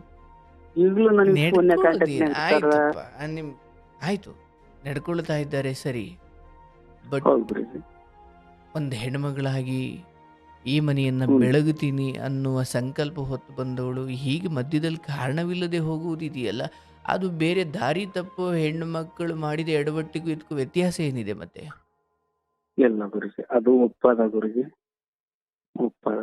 ಆದ್ರ ಅದನ್ನ ಅವ್ರ ತಾಯಿಯರು ಒಂದ್ ಸ್ವಲ್ಪ ನನಗೆ ಕೊಡಬಾರ್ದು ಅನ್ನೋದು ವಿರೋಧ ಇತ್ತು ಗುರುಜಿ. ಒಬ್ಬ ಅಂಗವಿಕಲ ಅವು ಕೊಡಬಾರ್ದು ಈಗ ನಾವು ಆಯ್ತು, ಅಂತ. ಆ ಮೊದಲಿನ ಪ್ರೇಮ ನಿಮ್ಮ ಹೆಂಡತಿ ನಿಮ್ಮಿಂದ ನಿಮ್ಮ ಕುರಿತಾಗಿ ಇಲ್ಲದೆ ಇರೋದಿಕ್ಕೆ ತಾಯಿ ಕಾರಣ ಅಂತಲ್ಲ, ಹೌದು ಗುರುಜಿ. ಅದು ಹೇಗೆ? ಈಗ ಮುಂಚೆ ಫಸ್ಟಿಗೆ ನನಗೆ ಕೊಡ್ಬೇಕಾದಾಗ ನಾನು ಒಬ್ಬ ಅಂಗವಿಕಲ ಅಂತ ಕೊಟ್ಟಿದ್ರು ಗುರೂಜಿ, ಅವ್ರಪ್ಪ. ಹ್ಮ್ ಇವರು ನನಗೆ ಇಷ್ಟನ ನಮ್ಮ ಮಾವ ಅಂತ ಮಾಡ್ಕೊಂಡ್ರು. ಹ್ಮ್ ಅವ್ರ ತಂದೆ ನಮ್ಮ ಮಾವಾರ ಇರತಕ್ಕನ ಯಾವತ್ತು ಇದು ನಡಿಲಿಲ್ಲ ಗುರು. ಹ್ಮ್ ಬರ್ತಿದ್ರು ಹೋಗ್ತಿದ್ರು, ಇವರು ಹೋಗ್ತಿದ್ರು, ಅವರು ಬರ್ತಿದ್ರು. ನಮ್ಮ ಮಾವರಿಗೆ ಅದು ಇಷ್ಟ ಇರ್ತದಿಲ್ಲ ಗುರು. ಬಂದ್ರೇನವ ಕೆಲಸ ಹಾಕೇನವ, ನಿಮ್ ಗಂಟರ ಮನಿ ನೀವು ಹೋಗ್ಬಿಟ್ರಿಮ್ಮ ಅಂತ ಹೇಳಾರು ಗುರುಜಿ ಅವರು. ಹ್ಮ್ ನಮ್ಮ ಮಾವರ ತನಕನು ನಮ್ಮ ಅಕ್ಕರು ಏನು ಇದು ಇದ್ದಿಲ್ಲ ಗುರುಜಿ. ನಮ್ಮ ಮಾವರ ತೀರ್ಕಿನ್ಯಾಕ ಈಗ ಈ ತರ ಮಾಡ್ತಾರ ಅವ್ರು. ಅಂದ್ರೆ ಯಾಕಂದ್ರೆ ನಾವು ಬೇಡ ಅಂದ್ರಲ್ಲ. ಆಯ್ತು, ಈಗ ನಿಮ್ಮ ಮಾವವ್ರಿಗೆ ನಿಮಗೆ ಕೊಡ್ಲಿಕ್ಕೆ ಇಷ್ಟ ಇತ್ತು, ಅದಕ್ಕೆ ಮೀರಿ ಈ ಹೆಣ್ಣು ಸ್ವಯಂ ಹೌದು ಗುರೂಜಿ. ಕೃತವಾಗಿ ನಿಮ್ಮನ್ನ ಅಪ್ಪಿಕೊಂಡಿದ್ದು ಅಥವಾ ನಿಮ್ಮನ್ನ ಪಡ್ಕೊಂಡಿದ್ದು, ಹೌದಲ್ಲ? ಹೌದು ಅಂದ್ರೆ ಒಂದು ವೇಳೆ ತಂದೆ ಮಾತ್ರ ಬಹಳ ಮಗಳನ್ನು ಒಪ್ಪಿಸಿ ಮಾಡಿದ್ದು ಆಗಿದ್ದಿದ್ರೆ ತಂದೆ ಹೋದ್ಮೇಲೆ ಬದಲಾಯಿತು. ಬಟ್ ವಿಷಯ ಏನಂದ್ರೆ ಈಗೇನೆ ಸ್ವಯಂಕೃತವಾಗಿ ಒಪ್ಪಿದ್ದು, ಹೌದಲ್ಲ? ಹೌದು ಹಾಗಾಗಿ ಗುರೂಜಿ. ತಂದೆ ಹೋಗಿದ್ದಲ್ಲಿ ಮ್ಯಾಟ್ರೇ ಅಲ್ಲ. ಹೌದು ಗುರುಜಿ. ತಂದೆಯ ಕಾರಣಕ್ಕೆ ಮಾತ್ರ ಇದಾಗಿತ್ತು ಅನ್ನೋದಾಗಿದ್ದಿದ್ರೆ ಮದುವೆ, ತಂದೆ ಹೋದ್ಮೇಲೆ ಹ್ಮ್. ಬದಲಾಯ್ತು ಬಿಡಪ್ಪ ಅನ್ಬೋದು. ಆದ್ರೆ ವಾಸ್ತವವಾಗಿ ಈಕೆ ಇಚ್ಛೆಯೇ ಆಗಿತ್ತಲ್ವೇ? ಹೌದು ಗುರು. ಅಂದ್ರೆ ಈ ಕಾರಣವೂ ಸಫಲವಲ್ಲ. ಹೌದು ಗುರು. ನೀವು ಸುಮ್ಮನೆ ಹೇಳ್ಕೊಂಡು ಓಡಾಡ್ತಿರ್ಬೇಕಷ್ಟೇ. ಆ ವಿಷಯ ಅದಲ್ಲ ನೋಡಿ. ಆಯ್ತು, ನೀವು ಆಕೆ ಕುರಿತು ಒಳ್ಳೆ ಅಭಿಪ್ರಾಯ ವ್ಯಕ್ತಪಡಿಸುವುದು ಫೈನ್, ಅದರಲ್ಲಿ ತಪ್ಪಿಲ್ಲ. ಬಟ್ ನಾನು ಹೇಳೋದು ತೀರಾ ಸತ್ಯವನ್ನು ಕಾಲ್ಕಸ ಮಾಡ್ಕೊಳ್ಬಾರ್ದು ನೀವು. ಹೌದು ಗುರುಜಿ. ಹೌದು. ನಾನು ಈ ಹಿಂದೆ ಹಂಗಿದ್ದು, ನಾವು ಹಿಂಗಿದ್ದು, ಅವ್ರ ತಂದೆ ಇರೋವರೆಗೂ ಚೆನ್ನಾಗಿದ್ರು, ಈಗ ಹಿಂಗಾಯಿತು. ನಾವು ನಮ್ಮ ಜೀವನದಲ್ಲಿ ಇಂತಹ ಪರಿಸ್ಥಿತಿಗಳು ಒದಗಿ ಬಂದಾಗ ಈ ಹಿಂದೆ ನಮ್ಮೊಂದಿಗೆ ಅವರು ಚೆನ್ನಾಗಿದ್ದ ಆ ಸಮಯ ಅಥವಾ ಅಂತಹ ಗಳಿಗೆಯನ್ನು ಸ್ಮರಣೆ ಮಾಡೋದು ತಪ್ಪೇ ಇಲ್ಲ, ಫೈನ್. ಆದರೆ ಇವತ್ತಿಗೆ ತಾನು 15 ವರ್ಷದಿಂದ ಸಂಸಾರ ಮಾಡಿದ್ದ ಒಬ್ಬ ಗಂಡನನ್ನು ಕಾರಣವಿಲ್ಲದೆ ಬಿಟ್ಟು ಹೋಗುವುದಿದೆಯಲ್ಲ, ಅದೊಂದು ಕೊಲೆ ಇದ್ದಂಗೆ. ಹೌದು ಗುರುಜಿ. ಹೌದು ಗುರು. ಈಗ ಒಂದು ವೇಳೆ ಚಳಿಯಲ್ಲಿ ನಡುಕೊಂಡು ಹೆಂಗೋ ಒದ್ದಾಡ್ತಿದ್ದ ಒಬ್ಬ ಭಿಕ್ಷುಕನಿಗೆ ಚಳಿಯಲ್ಲಿ ಬದುಕುವುದು ಅವನಿಗೆ ರೂಢಿ ಆಗಿತ್ತು, ಅವನಿಗೆ ಅದು ತೊಂದರೆ ಅಲ್ಲ. ಬಟ್ ನಾನೊಂದು ರಗ್ ತರ್ತೀನಿ ಅಂತ ಆಸೆ ಹುಟ್ಟಿಸ್ಬಿಡೋರು ಇರೋದಿದೆಯಲ್ಲ, ಅದು ಬಹಳ ಅಪರಾಧ. ಅದೇ ಆಗಿರೋದು ಗುರುಜಿ ನನ್ನ ಲೈಫ್ ನಲ್ಲಿ. ನಾನು ಅದನ್ನೇ ಹೇಳ್ತಾ ಇದ್ದೀನಿ. ನೀವು ಎಲ್ಲಿಯವರೆಗೂ ನಿಮ್ಮ ಬದುಕಿನ ಆ ಸ್ಥಿತಿಯನ್ನು ಒಪ್ಪಿಕೊಂಡು, ಇಲ್ಲಪ್ಪ ನಾನೊಬ್ಬ ಅಂಗವಿಕಲ, ನಾನು ಇರ್ತೀನಿ, ಪರವಾಗಿಲ್ಲ, ನನ್ನ ಜೀವನ ಇರೋದೇ ಹಿಂಗೆ, ಎಲ್ಲ ಚೆನ್ನಾಗಿತ್ತು, ಹ್ಞೂ ಗುರುಜಿ. ಬಂದು 15 ವರ್ಷ ಸಂಸಾರದ ದಾಂಪತ್ಯದ ರುಚಿ ತೋರಿಸಿ ಹಿಂಗೆ ಬಿಟ್ಟು ಹೋದಾಗ ಅದು ಕೊಲೆ ಅಲ್ಲದೆ ಇನ್ನೇನು? ಹೌದು ನೀವು ಗುರೂಜಿ. ಬದುಕನ್ನು ಒಂದು ಸಮಗ್ರವಾಗಿ ನೋಡಿದಾಗ ಇವೆಲ್ಲ ಒಂದಷ್ಟು ತತ್ವಗಳು ಬದುಕಿನ ಕೊನೆಯ ವೇಳೆಯಲ್ಲಿ ಅಥವಾ ಬದುಕನ್ನು ಮುಗಿಸುವ ಮುನ್ನ ಈ ಪ್ರತಿ ಘಟನೆಗಳಿಂದ ಹೇಗೆ ಜೇನು ಮಕರಂದವನ್ನು ಹೀರುತ್ತೋ ಪ್ರತಿ ಹೂವಿನಿಂದ, ಹಾಗೆ ಪ್ರತಿ ಘಟನೆಗಳಿಂದ ನಾನು ತತ್ವವನ್ನು ಮೇಲೆತ್ತುಕೊಳ್ಬೇಕು. ಹೌದು ಗುರೂಜಿ. ಹೌದು. ನನ್ನ ಹೆಂಡತಿ ಒಳ್ಳೋಳು, ಹಂಗಿದ್ಲು ಹಿಂಗಿದ್ಲು, ಆಯಿತು, ಅದೊಂದು ಲೌಕಿಕವಾದ ಸಂಗತಿ ಅವೆಲ್ಲ. ಹ್ಞೂ ಗುರುಜಿ. ಸೊ ಒಂದು ಸತ್ಯ ಏನಂದ್ರೆ, ಬಹುಶಃ ಒಬ್ಬ ಬಡವ ಅಥವಾ ಒಬ್ಬ ದರಿದ್ರ ಮನುಷ್ಯ ಅಥವಾ ಒಬ್ಬ ಏನು ತಿನ್ನೋಕ್ಕೂ ಗತಿ ಇಲ್ಲದೊಬ್ಬ ಮನುಷ್ಯ ಆ ಸ್ಥಿತಿ ಶಾಶ್ವತ ಅಂತ ಒಂದು ವೇಳೆ ಅವನಿಗೆ ಅರಿವಿಗೆ ಬಂದ್ರೆ ಅವನ ಅದ್ರ ಜೊತೆ ಹೊಂದ್ಕೊಂಡ್ಬಿಡ್ತಾನ ಅವನು. ಇಲ್ಲಪ್ಪ ಯಾಕೋ ಹಿಂಗ ಜೀವನ ಮಾಡ್ತಾ ಇದ್ದೆ ಗುರುಜಿ. ಅದೇ ಹೇಳಿದ್ದು, ನನ್ನ ಬದುಕಿ ಹಿಂಗಪ್ಪ, ಯಾಕೋ ನಾನು ಹಿಂಗೆ ಇರೋಣ, ತೊಂದರೆ ಇಲ್ಲ ಅಂತ. ಹೌದು ಬಟ್ ಗುರೂಜಿ. ಯಾವಾಗ ಅವನಿಗೆ ನೀವು ಬಗೆ ಬಗೆಯ ಊಟದ ತಿಂಡಿಯ ರುಚಿ ತೋರಿಸಿ ಒಂದು ಹಂತದ ಮೇಲೆ ಆದಮೇಲೆ ಅವನಿಗೆ ಆಸೆ ಹುಟ್ಟಿಸಿ ಆನಂತರ ಮತ್ತು ತಂದು ಅಲ್ಲಿಗೆ ಬಿಡೋದಿದೆಯಲ್ಲ, ಅವನಿಗೆ ರುಚಿ ನೋಡಿದ್ದಾನೆ, ಅವನಿಗೀಗ ಮತ್ತೆ ಮೊದಲಿನ ಬಡತನವನ್ನು ಸ್ವೀಕರಿಸ್ಲಿಕ್ಕೆ ಅವನು ತಯಾರಿಲ್ಲ. ಹೌದು ಗುರುಜಿ. ಮನಸ್ಸು ಕಸಿವಿಸಿ ಆಗುತ್ತೆ, ಬದುಕೋಕೆ ಇಷ್ಟ ಇಲ್ಲ ಅನ್ನೋ ಸ್ಥಿತಿಗೆ ಬರುತ್ತೆ. ಹೌದು ಗುರುಜಿ.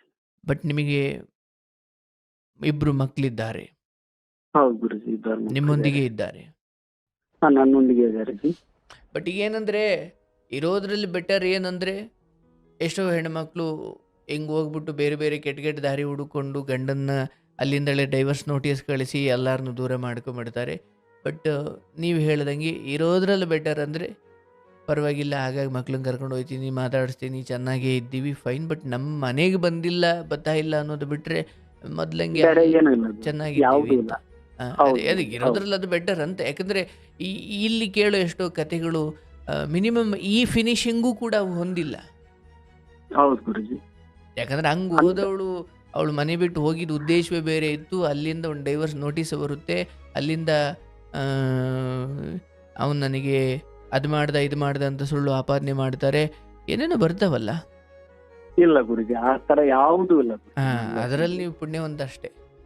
ಇಲ್ಲ, ಅದರಲ್ಲೇ ಪುಣ್ಯವಂತ ಗುರುಜಿ, ನಾನಿಲ್ಲ ಅಂತ ಒಪ್ತಾ ಇದ್ದಾನೆ ಬಟ್ ನನ್ನ ಗುರುಜಿ. ಹಾರೈಕೆ ಯಾಕಂದ್ರೆ ಏನಂದರೆ, ಒಂದು ಹೆಣ್ಮಗಳಾಗಿ ಈ ಹೌದು ಗುರುಜಿ. ದಾರಿ ಅಷ್ಟು ಸರಿಯಲ್ಲ. ಆಯ್ತಪ್ಪ, ನೀವೊಬ್ರು ಕುಡುಕ ಇದ್ರಿ, ನೀವೊಬ್ರು ಪರಸ್ತ್ರೀ ಸಹವಾಸ ಮಾಡೋರು ಇದ್ರಿ, ಅಥವಾ ನೀವೇನೋ ತುಂಬ ದುಷ್ಟ ದುರ್ಯೋಧನ ಆಗಿದ್ರಿ ಅಂದಾಗ, ಗಣಪ ಹೋಗಿದ್ದಾಳೆ ತನ್ನ ಬದುಕಂತ ನೋಡಿಕೊಂಡು ಎಷ್ಟು ಅಂತ ಎಣಗುತ್ತಾಳೆ ಅನ್ಬೋದಿತ್ತು. ಪಾಪ ನೀವು ಇಲ್ಲ ಗುರುಜಿ, ಈ ರೀತಿ ಅದರಲ್ಲಿ ನನ್ನ ಸಂಘ ಪರಿವಾರ ಏನೋ ನನಗೇನೋ ಮಾರ್ಗದರ್ಶನ ಕೊಡ್ತು ಗುರುಜಿ. ಗ್ರೇಟ್. ಆದ್ರಿಂದ ಇದರಿಂದ ನಾನು ಹೊರಬರಕ್ ಆಗ್ತಾ ಇಲ್ಲ ಗುರುಜಿ, ಇವತ್ತಿಗೆ ನನಗೆ ಆಗ್ತಾ ಇಲ್ಲ. ಯಾವುದರಿಂದ? ನನ್ನ ಈಗ RSS ಸಂಘ ಪರಿವಾರ ನನಗೇನು ಮಾರ್ಗದರ್ಶನ ಕೊಟ್ಟಿದೆ ಗುರುಜಿ. ಆ ಮಾನಸಿಕ ಸ್ಥಿತಿ ಯಾವತ್ತೂ ನನಗೆ ಬಂದಿಲ್ಲ ಗುರುಜಿ. ಒಂದು ಪರಶ್ರೀ ಆಯ್ತು, ಒಂದು ಬ್ಯಾರೆ ಯಾವ್ಯಾವುದು ಚಟಗಳು ಯಾವುದೂ ಇಲ್ಲ. ಅಲ್ಲ ಬೇಡ, ಯಾಕೆ ಬರಬೇಕು ಅಂತೀನಿ, ಬದಲಾಗೋದು ಬೇಡ. ಈಗ ನೋಡಿ, ಅದೇ ನಾನು ಹೇಳೋದು, ನಾವು ಇಲ್ಲಿ ದಾರಿ ತಪ್ಪಲಿಕ್ಕೆ ತುಂಬ ಸ್ವಾತಂತ್ರ್ಯರಿದ್ದೀರಿ ಇವತ್ತಿಗೆ. ನೀವು ಇದೆ ಫೈನ್, ನಿಮ್ಮನ್ನು ಯಾರು ಇದೆ. ಕೇಳೋರಿಲ್ಲ, ಅಥವಾ ಮೆಸೇಜ್ ನೋಡೋರಿಲ್ಲ, ಹಂಗೆ ಹಿಂಗೆ ಲೇಟಾಗಿ ಬಂದೆ ಯಾಕೆ ಅಂತ ಕೇಳೋರಿಲ್ಲ. ಬಟ್ ಇಲ್ಲ ಗುರುಜಿ. ನಿಮಗಂಥದ್ದೊಂದು ಸಂಘ ಪರಿವಾರದಿಂದ ಅಂತಹ ಶ್ರೇಷ್ಠ ಮೌಲ್ಯಗಳನ್ನು ನೀವು ಕಲ್ತಿದ್ದೀರಿ, ಮತ್ತು ಅವುಗಳನ್ನು ಪಾಲಿಸುವುದರಿಂದ ಏನೋ ಹೌದು ಗುರುಜಿ. ಸುಖದಿಂದ ವಂಚಿತರಾಗ್ತಿದ್ದೀವಿ ಅಂತ ಮೇಲ್ನೋಟಕ್ಕೆ ಅನಿಸ್ಬೋದು. ವಾಸ್ತವವಾಗಿ ನೀವೇ ನೆಮ್ಮದಿ ಅಥವಾ ನೀವೇ ಸುಖದ ಖಜಾನೆ ಆಗಿದ್ದೀರಿ. ನಿಮಗೆ ಅದರ ಬಗ್ಗೆ ಅರಿವಿಲ್ಲದೆ ಇರ್ಬೋದು. ಆದರೆ ನಾನೇನು ಹೇಳೋದು, ನಿಮ್ಮಂತರ ಮಾರ್ಗದರ್ಶನ ಇದೆ ಗುರುಜಿ ನನಗೆ. ಇರ್ಲಿ ನೋಡಿ, ಅದು ಸಂಘ ಡೈಲಿ ಕೇಳ್ತಾ ಇದ್ದಾನೆ ಗುರುಜಿ. ನಿಮ್ಮಂತ ಮಾರ್ಗದರ್ಶಕರು ಇದ್ದಾಗ ನನಗೆ ಇನ್ಯಾವ್ದು ಸುಖ ಬೇಕು? ಆ ಸುಖನೇ ನಾನು ಅನುಭವಿಸ್ಬಿಟ್ರೆ ಸಾಕಲ್ಲ. ಯಾಕಂದ್ರೆ ನಾನು ಮತ್ತೊಬ್ಬರದು ನೋಡಿ ನಾನು ಹಂಗಾಗ್ಬೇಕು ಹಿಂಗಾಗ್ಬೇಕು ಅನ್ನೋದಕ್ಕಿಂತ ಗುರುಜಿ, ನನಕ್ಕಿಂತ ಕೀಳು ಮಟ್ಟದಾಗ ಇರ್ತಕ್ಕಂತ ಎಷ್ಟೋ ಕಥೆಗಳು ನಾನು ಕೇಳ್ತಾ ಇದ್ದಾನೆ ಗುರುಜಿ. ನಿಜ ನಿಜ ನಿಜ. ಆದ್ರಿಂದ ನಾನು ಪಾಠ ಕಲಿಯೋದಾದ್ರೆ, ನಾನು ನನ್ನ ಕಲ್ತು ಬಂದ ವಿದ್ಯೆಕ್ಕೂ ಆಯ್ತು, ನನಗೆ ಕಲಿಸಿಕೊಟ್ಟ ಶಿಕ್ಷಕರಿಗೆ ಆಯ್ತು, ನಾನು ಏನು ಕೊಟ್ಟಂಗ ಆಗ್ತದೆ ಗುರುಜಿ. ನೀವು ಒಬ್ಬ ಶಿಕ್ಷಕರು ಗುರುಜಿ. ನನಗೆ ಗುರು ಅನ್ನೋ ಪದಾನೇ ಶಿಕ್ಷಣ. ಇರ್ಲಿ ಅಂತ ನೋಡಿ, ಶಿಕ್ಷಕರ ಕೆಳಗೆ ನಾನು ಜೀವನ ಮಾಡ್ತೇನೆ ಅಂದ್ರೆ, ನಾನ್ ಕೆಟ್ಟದ್ ಮಾಡಿದಾಗ ನನ್ನ ಗುರು ಸ್ಥಾನಕ್ಕೂ ಒಂದು ಕಪ್ಪು ಚುಕ್ಕಿ ಆಗುತ್ತೆ ಅಲ್ಲ ಗುರುಜಿ. ಅದು ನಾನ್ ನಂಬಿರ್ತಕ್ಕಂಥ ಗುರು ಸ್ಥಾನಕ್ಕೂ ಕಪ್ಪು ಚುಕ್ಕಿ ಆಗುತ್ತೆ. ನಿಜ ನಿಜ ನಿಜ. ನಿಮ್ಮ ಮೌಲ್ಯ ಅಷ್ಟು ಮೈಗೂಡಿಸ್ಕೊಂಡಿರ್ತಕ್ಕಂಥ ವ್ಯಕ್ತಿ ಗುರುಜಿ ನಾನು ಇವತ್ತಿಗೆ. ಅಷ್ಟೆಲ್ಲ ಮೈಗೂಡಿಸ್ಕೊಂಡಿರ್ತಕ್ಕಂಥ ವ್ಯಕ್ತಿ ಒಂದು ಗುರು. ನಾನ್ ತಪ್ಪು ಮಾಡಿದ್ರಪ್ಪ ಅಂದ್ರೆ ನನ್ನ ಗುರು ಇವತ್ತು ನಾನು ಕೇಳ್ತಾ ಇದ್ದಾನೆ ಅದನ್ನ. ಆ ಕತೆಗೆ ನಾನು ಕೇಳ್ತಾ ಇರತಕ್ಕಂತ ಅವ್ರ ಗುರುಗಳು ನನ್ನ ಮಾರ್ಗದರ್ಶನ ಕೊಡ್ತಾ ಇದಾರದ್ರ, ನಾನ್ ತಪ್ಪು ಮಾಡಿದಾಗ ಅವ್ರ ತಾಲಿ ಹೋಗಿ ನನ್ನ ಮ್ಯಾಗ ನನ್ನ ಕರ್ಮ ಅನ್ನೋದ್ರ ಇರ್ತೈತಿ. ಅಂತರ್ ತಾಲೆ ನಿಮ್ಮ ಕಲಿತಂತ ವಿದ್ಯೆನ ನೀನ್ ಇವತ್ತು ಅದನ್ನ ಕಪ್ಪು ಚುಕ್ಕೆ ಕೊಡ್ತೀಯಲ್ಲ ಅನ್ನೋದು ಒಂದು ಕೆಟ್ಟ ಭಾವನೆ ನನ್ನ ಕರ್ಮ ಹೇಳ್ಕೊಡ್ತೈತಿ ಗುರುಜಿ ನನಗೆ. ಅದ್ಭುತ ಅದ್ಭುತ. ನೋಡಿ ಎಂತಹ ನೋಡಿ, ಬೆಂಕಿ ಸುಡುತ್ತೆ ಕಣ್ರಪ್ಪ ಅಂತ ಅದನ್ನು ಯಾವುದೋ ಸಂಘವೋ ಅಥವಾ ನಾನು ಇನ್ಯಾರು ಹೇಳ್ಕೊಡ್ಬೇಕಾಗಿಲ್ಲ.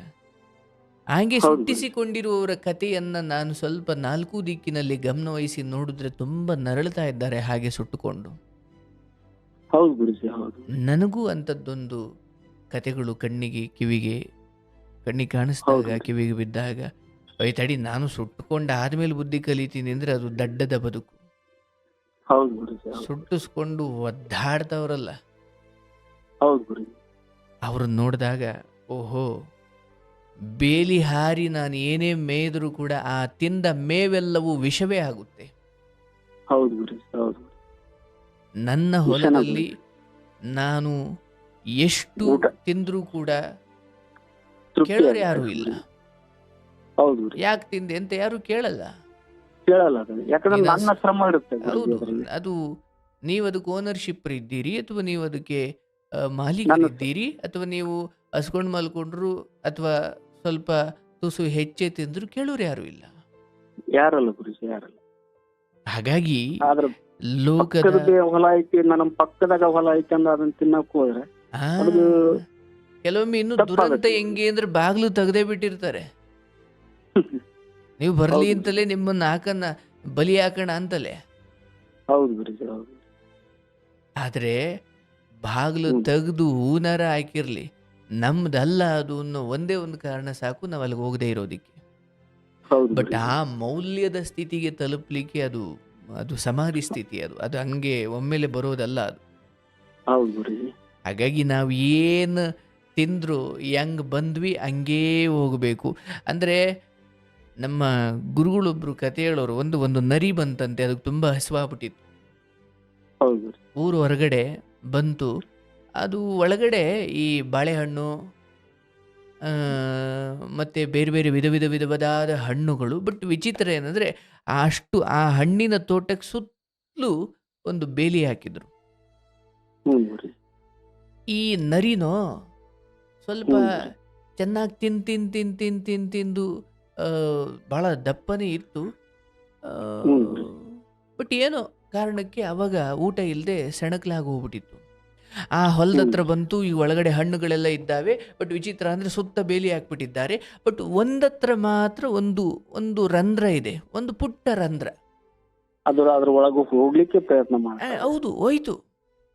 ಹ್ಞೂ ಈಗ ಗುರುಜಿ. ಹೊರಗಡೆ ಸೆಣಕಲಾಗ್ಬಿಟ್ಟಿತ್ತು, ಅದ್ರ ದೇಹ ಅದ್ರೊಳಗಡೆ ಇಡಿಸ್ತು, ಏನು ತೊಂದರೆ ಇಲ್ಲ. ಹೌದು ಗುರುಜಿ. ಅದ್ರೊಳಗಡೆ ನುಗ್ಗಿ ಹೋಯ್ತು. ಅದು ಅಲ್ಲಿ ಮಾಲೀಕರು ಯಾರು ಇಲ್ಲ, ಕದ್ದು ತಿನ್ನೋಕೆ ಹೋಗಿದ್ದದು. ಹೌದು ಗುರುಜಿ. ಸೆಣಕಲಾಗಿದೆ, ಅಲ್ಲೊಂದು ಸುತ್ತ ತಂತಿ ಬೇಲಿ, ಹಾರ್ಲಿಕ್ಕಂತೂ ಆಗಲ್ಲ. ಬಟ್ ಇಲ್ಲೊಂದು ತೂತ ಇದೆ, ಅಂದರೆ ಒಂದು ಸಣ್ಣದಾಗಿದೆ. ಒ- ಬಟ್ ಹೀಗೆ ನರಿ ಏನು ಸೆಣಕಲಾಗಿ ಊಟ ಸಿಗದೆ ಒಂದು ತಿಂಗಳಿಂದ ಅಲ್ಲಿ ಓಡಾಡಿ ಊಟನೇ ಇಲ್ಲ, ಇನ್ನೇನು ಸತ್ತೆ ಅನ್ನೋ ಸ್ಥಿತಿಗೆ ಬಂದ್ಬಿಟ್ಟಿದೆ. ಬಟ್ ಒಂದು ಹಣ್ಣಿನ ತೋಟ ಸಿಕ್ತು, ಅಲ್ಲೊಂದು ಪುಟ್ಟ ರಂಧ್ರ ಒಳಗಡೆ ಹೋಗ್ಲಿಕ್ಕೆ ಆಯಿತು. ಸೆಣಕಲಾಗಿದೆಯಲ್ಲ, ದಪ್ಪ ಏನಿಲ್ಲ, ತೂತಕ್ಕೆ ಅಂದರೆ ಆ ರಂಧ್ರ ಅಥವಾ ಆ ಪುಟ್ಟ ಜಾಗಕ್ಕೆ ಅದು ಇಡಿಸ್ತು, ದೇಹ ನುಗ್ದು ಒಳಗಡೆ ಹೋಯ್ತು. ಹ್ಞೂ ಗುರುಜಿ. ಒಳಗಡೆ ಹೋಗಿ ಆಹಾ, ನೇರಳೆ ಹಣ್ಣು, ದ್ರಾಕ್ಷಿ ಹಣ್ಣು, ಸೇಬೆ ಹಣ್ಣು, ಏನು ಎಲ್ಲ ಹಣ್ಣುಗಳು ಇದ್ದಾವೆ ಆ ತೋಟದಲ್ಲಿ. ತಿಂತು ಹ್ಞೂ ಗುರುಜಿ. ತಿಂತು ತಿಂತು ಅಲ್ಲಿ ಏನು ಆ ತೋಟದ ಮಾಲೀಕನು ಅದು ಎಲ್ಲಿಗೆ ಹೋಗಿದ್ನೋ ಏನೋ, ಆ ಕಡೆ ಯಾರೂ ಇಲ್ಲ ತೋಟದಲ್ಲಿ. ಹೌದು ಗುರುಜಿ. ತಿಂತು ತಿಂತು ತಿಂತು ರಾತ್ರಿ ನಿದ್ದೆ ಮಾಡ್ತು, ಮತ್ತೆ ಬೆಳಿಗ್ಗೆ ತಿಂತು ತಿಂತು ತಿಂತು ಆಯಿತು. ಈಗ ಮಾಲೀಕ ಬಂದ್ಬಿಟ್ಟನು, ನಾನು ಆಚೆ ಹೋಗೋಣ ಅಂತ ಇದ್ರ ಹತ್ರ ಬರಕ್ ಬರುತ್ತೆ, ಆಗ್ತಾ ಇಲ್ಲ ಗುರುಜಿ. ಅದ್ರ ಬರಕ್ ಏನು ಆಗಲ್ಲ ಗುರುಜಿ ಅದಕ್ಕೆ. ಆ ಜಾಗದ ಹತ್ರ ಬರುತ್ರಿ, ಊದ್ಕೊಂಡ್ಬಿಟ್ಟಿದೆ. ಅದು ಹೊರಗ್ ಬರಕ್ ಆಗ್ತಾ ನುಗ್ಗುತ್ತ ಇಲ್ಲ. ಇತ್ಲ ನುಗ್ಗೋಕೆ ಬಡಕ್ಲಿದ್ದಾಗ ಒಳಕ್ ಹೋಗಕ್ ಆಗ್ತದೆ. ಅದು ಕೇಳಿಸ್ಕೊಳ್ಳಿ, ನುಗ್ಗಕ್ಕೆ ಹ್ಞೂ ಆಯ್ತಾ ಇಲ್ಲ. ಹ್ಞೂ ಗುರುಜಿ. ಈಗೇನು ಮಾಡುದು, ಏನಪ್ಪ ಹಿಂಗಾಗೋಯ್ತು, ದಪ್ಪ ಆಗ್ಬಿಟ್ಟಿದ್ದೀನಿ, ಏನು ಮಾಡೋದು. ಮೊದಲೇನೋ ಬರ್ಬೇಕಾದ್ರೆ ಸಣ್ಣ ಇದ್ದೆ, ನುಗ್ಬಿಟ್ಟೆ. ಈಗ ತಿಂದು ಅವ್ರಿವ್ರ ಹೊಲದಲ್ಲಿ ಅಥವಾ ಅವ್ರಿಗೆ ಕಂಡರ ಹೊಲದಲ್ಲಿ ಹಣ್ಣು ತಿಂದು ತಿಂದು ತಿಂದು ದಪ್ಪ ಆಗ್ಬಿಟ್ಟಿದ್ದೀನಿ. ಈಗ ನಾನು ಆಚೆ ಹೋಗದೆ ಇದ್ರೆ ಮಾಲೀಕ ಬಂದು ಸಾಯ್ಸಾಕ್ಬಿಡ್ತಾನೆ. ಹೌದು ಗುರುಜಿ. ಹೋಗ್ಬೇಕು, ಏನು ಮಾಡೋದು. ಮತ್ತೆ ನೋಡಿ, ಏನೂ ಮಾಡ್ಲಿಕ್ಕಾಗಲ್ಲ. ಒಂದು 2-3 ದಿನ ಮತ್ತೆ ಅಲ್ಲೇ ಇದ್ದು, ಮೊದಲೇ ಹೆಂಗೆ ಬಂದೋ ಹಂಗೆ ಸಣ್ಣ ಆಗಿ ಮತ್ತೆ ಆಚೆ ಹೋಯ್ತು. ಅಂದ್ರೆ ಜೀವನನ ಅಷ್ಟೇ ಅಲ್ಲ ಗುರುಜಿ ಹೌದು, ಅದು. ನಾವ್ ಹೆಂಗ್ ಬಂದು ಎಷ್ಟು ತಿಂದ್ರು ನಾನು ಮತ್ತೆ ಎಲ್ಲ ಇಲ್ಲೇ ಸಣ್ಣ ಎಲ್ಲ ಇಲ್ಲೇ ಹಾಕ್ಬಿಟ್ಟು ಮತ್ತೆ ಹೆಂಗ್ ಬಂದಿದ್ವೋ ಅದೇ ದೇಹದಲ್ಲಿ ಹಂಗೆ ಹೊರಟೋಗ್ಬೇಕು. ನೋಡಿ, ಅದಕ್ಕೆ ಭಗವಂತ ಎಂಥ ದೊಡ್ಡ ಸಂದೇಶ ಇಟ್ಟಿದ್ದಾರೆ ಗುರುಗಳು ಹೇಳೋರು. ಅಯ್ಯ, ನೀನು ಎಷ್ಟು ತಿಂದು ಎಷ್ಟು ಸಂಪಾದನೆ ಮಾಡಿ ಏನೇ ಮಾಡು, ನೀನು ಮತ್ತೆ ಅದೇ ರಂಧ್ರದಲ್ಲಿ ನೀನು ಹೋಗ್ಬೇಕು ಅನ್ನೋದು ಸತ್ಯ. ಆದರೆ ನೀನು ಎಷ್ಟು ತುಂಬಿಕೊಂಡ್ರು ಅದನ್ನು ತಗೊಂಡು ಹೋಗೋಕ್ಕಲ್ಲ, ಎಲ್ಲ ಇಲ್ಲಿ ಸಣ್ಣ ಆಗಿ ಎಲ್ಲ ಬಿಟ್ಬಿಟ್ಟು ಮತ್ತೆ ಹಂಗೆ ಖಾಲಿನೇ ಹೋಗ್ಬೇಕು ಅಂತ. ಹೌದು ಗುರುಜಿ. ಖಾಲಿ ಬಂದ ನರಿ ಇಲ್ಲಿ ಎಷ್ಟು ತಿಂದರೂ ಕೂಡ ಮತ್ತೆ ಆ ರಂಧ್ರದಲ್ಲಿ ಹೋಗಬೇಕು ಅಂದರೆ ಮತ್ತೆ ಸಣ್ಣ ಆಗಲೇಬೇಕಾಯ್ತು. ಆಗ್ಲೇಬೇಕು. ಹಾಗೆ ಜೀವನ ಕೂಡ ನಾನೆಂಥ ಸುಂದರಿ ಮದುವೆ ಆದರೂ, ನಾನೆಂಥ ರಾಜ ಕೋಶ ಸೈನ್ಯ ಏನಿದ್ರೂ ಕೂಡ ಬರಿಗೈಲಿ ಹೌದು ಬಂದೆ, ತಿಂದೆ, ಬರೀ ಮತ್ತು ಎಲ್ಲ ಇಲ್ಲೇ ಬಿಟ್ಬಿಟ್ಟು ಮತ್ತೆ ಬರಿಗೈಲಿ ಹೋಗ್ಬೇಕು. ಇದು ನರಿಕತೆ. ಹೌದು ಹಂಗೆ ಗುರುಜಿ ನಮ್ಮ ಹೌದು. ಜೀವನವು ಯಾರಿರಲಿ ಬಿಡಲಿ, ಆ ಗಳಿಗೆ ಬಂದಾಗ ಎಲ್ಲ ಹ್ಮ್ ಅಲ್ಲಲ್ಲೇ ಬಿಟ್ಟುಬಿಟ್ಟು ನಮಸ್ಕಾರ ಮಾಡಿ ಆಡ್ತಾ ಇರಬೇಕು. ಹೌದು ಸೊ ಗುರುಜಿ ಈ ಹೌದು. ಸ್ಥಿತಿಯಲ್ಲಿ ಸಂಘ ಪರಿವಾರ ನಿಮಗೆ ಕೊಟ್ಟಿದ್ದ ಜ್ಞಾನ ಅಥವಾ ಈ ಮೂಲಕ ನೀವು ತಿಳಿದುಕೊಂಡ ಸಂಸ್ಕಾರ ಹೌದು ಸಮಸ್ಯೆ ಆಗಿದ್ದು ಅಥವಾ ಹೀನ ನಷ್ಟವಾಗಿದ್ದು ಕಾಲೇ ಹೊರತು ನಿಮ್ಮ ಬುದ್ಧಿಯಲ್ಲ, ನಿಮ್ಮ ಸಂಸ್ಕಾರವಲ್ಲ. ಹೌದು ಗುರುಜಿ. ಹಾಗಾಗಿ ಇಲ್ಲಿ ಶ್ರೀಮತಿಯವರು ಅಲ್ಲೆಲ್ಲೋ ಆ ತಾಯಿ ಮನೇಲಿದ್ದಾರೆ, ಅಷ್ಟೋ ಎಷ್ಟೋ ಹೋಗ್ತಾ ಬರ್ತಾ ನೀವು ಚೆನ್ನಾಗಿದ್ದೀರಿ, ಆಯಿತು. ಅದನ್ನು ಇನ್ನೂ ಬೆಟರ್ ಮಾಡಿಕೊಳ್ಳೋ ಕಡೆ ನೋಡಿ. ಈಗ ನಾನು ಒಂದು ಹೆಣ್ಮಗಳಾದವರು ಇದು ಸರಿಯಾದ ದಾರಿ ಅಲ್ಲ ಅಂತ ಕೇವಲ ನಿಮಗೆ ತಿಳಿಸ್ಲಿಕ್ಕೆ ಕೇಳದೆ ಹೊರತು ನಾನು ಆಕೆಯನ್ನು ಏನೂ ಅಂದಿಲ್ಲ, ಅಥವಾ ಅದು ನಾನು ಅವರನ್ನು ದೂಷಿಸಿದ್ದಂತ ಅಲ್ಲ. ಈಗ ಇರಬಾರ್ದು ಅಂತ, ಹೌದಲ್ಲ? ಹೌದು ಗುರುಜಿ ಸತ್ರು ಹೌದು ನಾನು ಇಲ್ಲೇ ಗುರುಜಿ. ಸಾಯ್ತೀನಿ ಯಾಕಂದ್ರೆ ಅನ್ನೋದೇ ಸಂಸ್ಕಾರ ಅಲ್ವೇ? ನಮ್ಮ ಸನಾತನ ಸಂಸ್ಕೃತಿ ಅನ್ನೋದು ಅದು ಇದೆ ಗುರುಜಿ.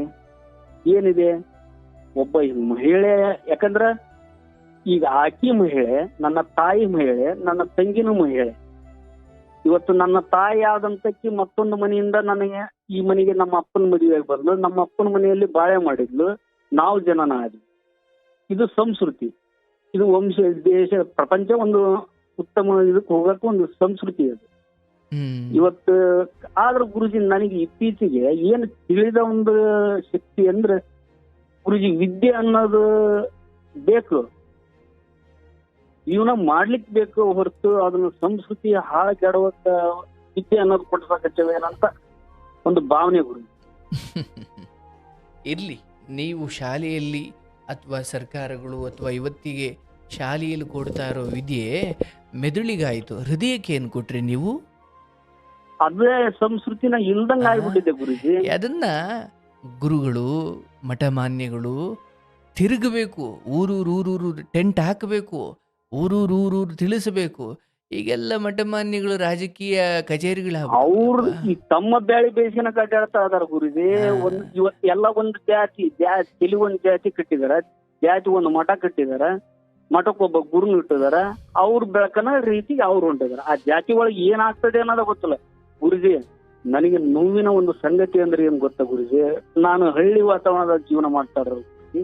ನಾವೆಲ್ಲ ರೈತರು. ಆ ರೈತರಿಗೆ ಇವತ್ತು ಕನ್ಯೆ ಸಿಗ್ತಾ ಇಲ್ಲ. ನೋಡಿ, ಒಬ್ಬ ಸ್ವಾಮಿಗಳು ಯಾವ ವೇದಿಕೆನಾಗೂ ಹೇಳ್ತಾ ಇಲ್ಲ. ಸತ್ಯ. ಏನ್ ಆಗ್ತಾ ಇದೆ ಎಲ್ಲರನ್ನ ಕೇಳಿ ಗುರುಜಿ. ಏನ್ ನನ್ ಮಗಳು ಓದಿಸ್ತಾ ಇಲ್ಲ ರೈತ. ಇವತ್ತು ನಾನ್ ರೈತನಾಗಿ ನಾನ ಒಂದ್ ತಪ್ಪೇನ್ ಮಾಡ್ತಾನೆ, ನನ್ಗೆ ಇರಕ್ಕೆ ಒಬ್ಬಕ್ಕೆ ಮಗಳಪ್ಪ, ನನ್ ಮಗಳನ್ನ ನೌಕರಿ ಕೊಡ್ಬೇಕು ನಾನು, ಈ ಭಾವನೆ ಉಂಟಾಕಂತ ಹೊಂಟ್ಬಿಟ್ಟಿದೆ ಗುರುಜಿ. ಯಾಕಂದ್ರೆ ಯಾವ ರೈತ ಕಾರಲ್ಲಿ ಓಡಾಡ್ಬೇಕಿತ್ತು ಆ ರೈತನಿಗೆ ಸೈಕಲ್ ಸಿಗದಂಗೆ ಮಾಡಿರೋದು ಇದೇ ಸರ್ಕಾರಗಳು ಅಥವಾ ಇದೇ ವ್ಯವಸ್ಥೆಗಳಲ್ವೇ?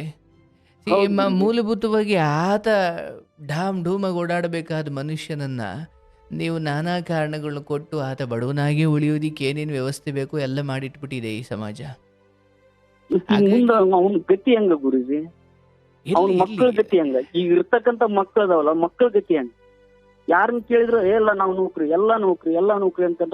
ನಾಳೆ ಹೊಲ ಇವತ್ತು ಸರ್ಕಾರದವ್ರು ಏನ್ ಮಾಡ್ತಾ ಇದಾರೆ ಗುರುಜಿ, ನಿನ್ಗ 10 ಕೆಜಿ ಅಕ್ಕಿ ಫ್ರೀ, 20 ಕೆಜಿ ಅಕ್ಕಿ ಫ್ರೀ, ನಿನ್ಗೆ ಅದು ಫ್ರೀ ಇದು ಫ್ರೀ.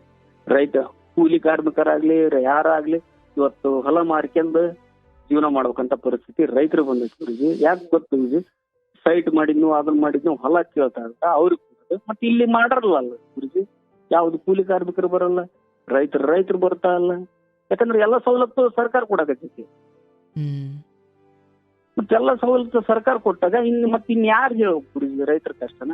ಮತ್ತೆ ರೈತ ಏನ್ ಮಾಡ್ತಾನ, ಇದ್ದದ್ದು ಬಾರಪ್ಪ ನೋಡ್ಕೊಂಡ ಅದನ್ನ ಐಟ ಮಾಡ್ಕೊಂತೀನಿ ನಾನು ಅಂತ ಅಲ್ಲಿ ಇರ್ತಕ್ಕಂಥ ಕುಟುಂಬದವ್ರನ್ನ ಕರ್ಕೊಂಡ್ ಅದ್ ಮಾಡ್ಕೊಂತ ತಿಂತಾನ. ಮತ್ತೆ ನಾವ ಯಾವಾಗ ಶ್ರೀಮಂತ ಆಗ್ಬೇಕು, ಇವ್ರನ್ನ ವಿದ್ಯಾವಂತ ಹೆಣ್ಮಕ್ಳು ಮಹಿಳೆಯರನ್ನ ಯಾವಾಗ ಕರ್ಕೊಂಬಂದ ಅವ ಮದ್ವಿ ಮಾಡ್ಬೇಕು? ವಿದ್ಯಾವಂತ ಮಹಿಳೆಯರು ಮದುವೆಯಾಗಿ ಬಂದಪ್ಪ ಅಂದ್ರ ವರ್ಷ ತುಂಬಲ್ಲ, 2 ವರ್ಷ ತುಂಬಲ್ಲ, 3 ತಿಂಗಳಾಗಿರಲ್ಲ. ಇದರಲ್ಲಿ ಗುರುಗಳು ಎಷ್ಟು ಕಥೆಗಳು ನಾನು ಕೇಳ್ತಾ ಇದೀನಿ ಗುರುಗಳೇ.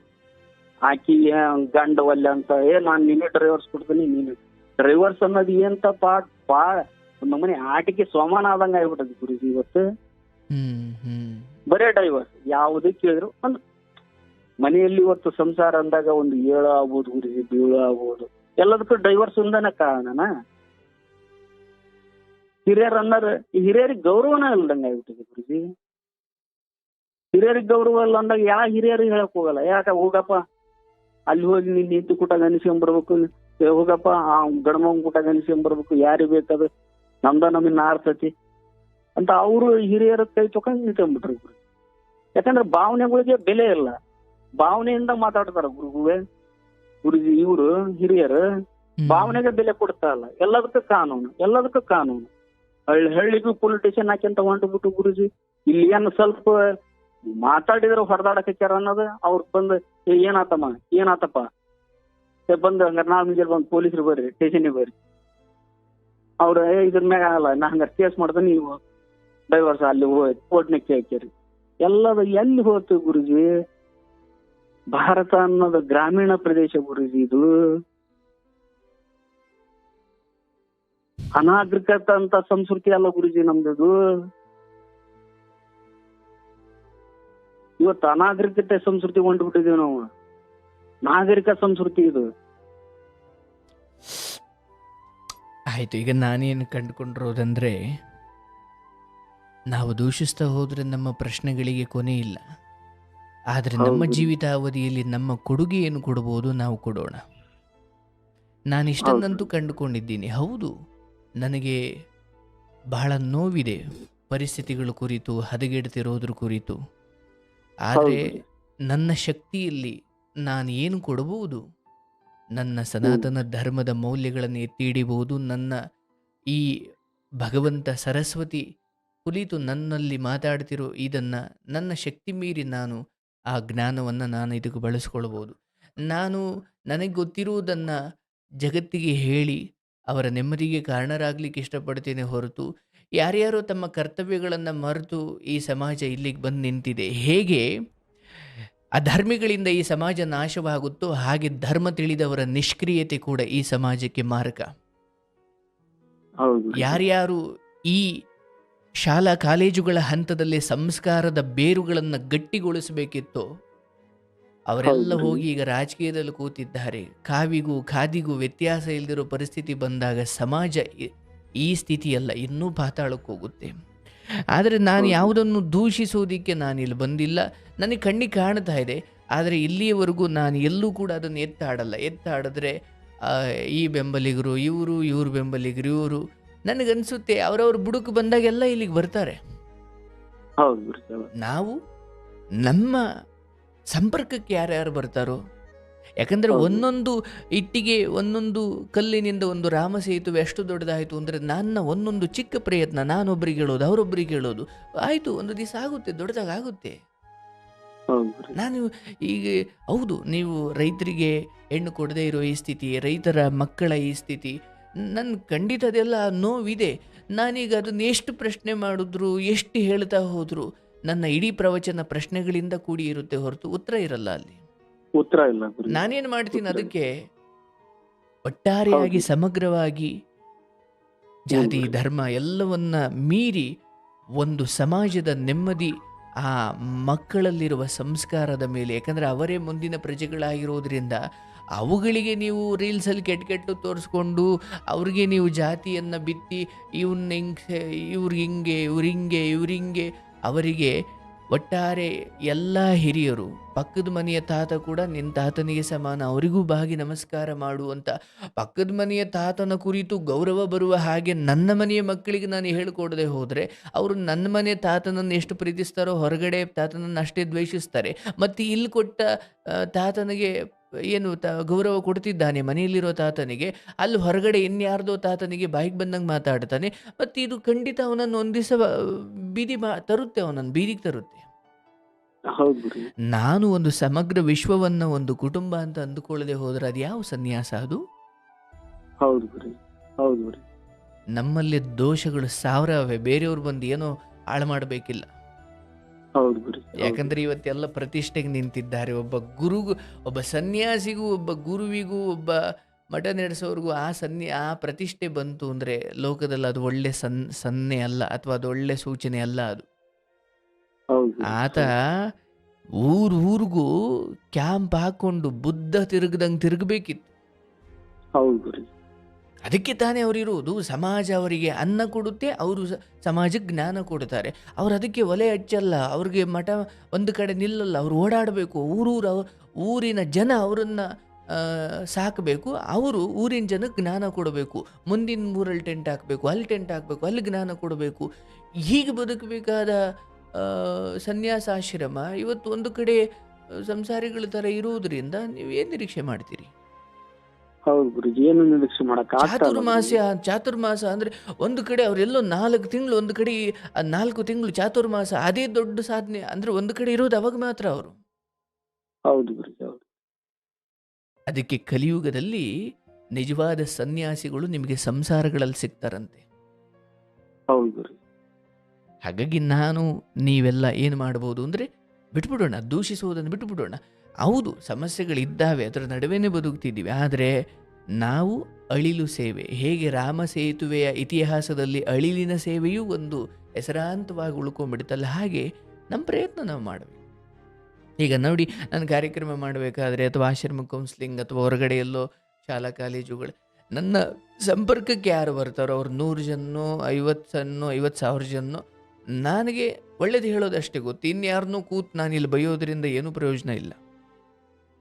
ಅಲ್ಲಿ ಗುರುಜಿ, ನಾನು ಕೇಳ್ತಾ ಇರೋದು, ಇವತ್ತು ನೀವು ಬಿಟ್ಬಿಡೋಣ ಅಂತ ಇದ್ರು ಗುರುಜಿ. ಆ ನೋವಿನೊಳಗ ನಾನು ಅದೇನು ಗುರುಜಿ, ನನಗೆ ಇಬ್ಬರ ತಮ್ಮಗಳು ಇದ್ದಾರೆ. 38 ವರ್ಷ ಒಬ್ಬನಿಗೆ ಆಗಿದೆ, 36 ವರ್ಷ ಒಬ್ಬನಿಗೆ ಇದೆ ಗುರುಜಿ. ತಮ್ಮಗಳು ಹೆಣ್ಣು ಸಿಗ್ತಾರ ಗುರುಜಿ. ನನ್ ಬಡತನ ಅನ್ನೋದ, ನನ್ ನೌಕರಿ ಇಲ್ಲ ಅನ್ನೋ ತಿಳ್ಕರ್ಲಿ, ಯಾವುದು ತಿಳ್ಕರ್ಲಿ ಗುರುಜಿ. ಆ ನೋವು ನಾನು ಉಣ್ತಾ ಇದ್ದಾನೆ ಗುರುಜಿ. ಈಗ ನೋಡಿ, ನಾನೇನು ಹೇಳ್ತೀನಿ, ರೈತರಿಗೆ ಹೆಣ್ಣು ಕೊಡ್ತಾ ಇಲ್ಲ ಅಥವಾ ರೈತರ ಮಕ್ಕಳಿಗೆ ಹೆಣ್ಣು ಕೊಡ್ತಾ ಇಲ್ಲ ಅನ್ನೋ ಮೂಲಭೂತವಾದ ಈ ಪಿಡುಗೇನಿದೆ, ಅದು ಖಂಡಿತ ಬಹಳ ಜ್ವಲಂತ ಸಮಸ್ಯೆ ಹೌದು.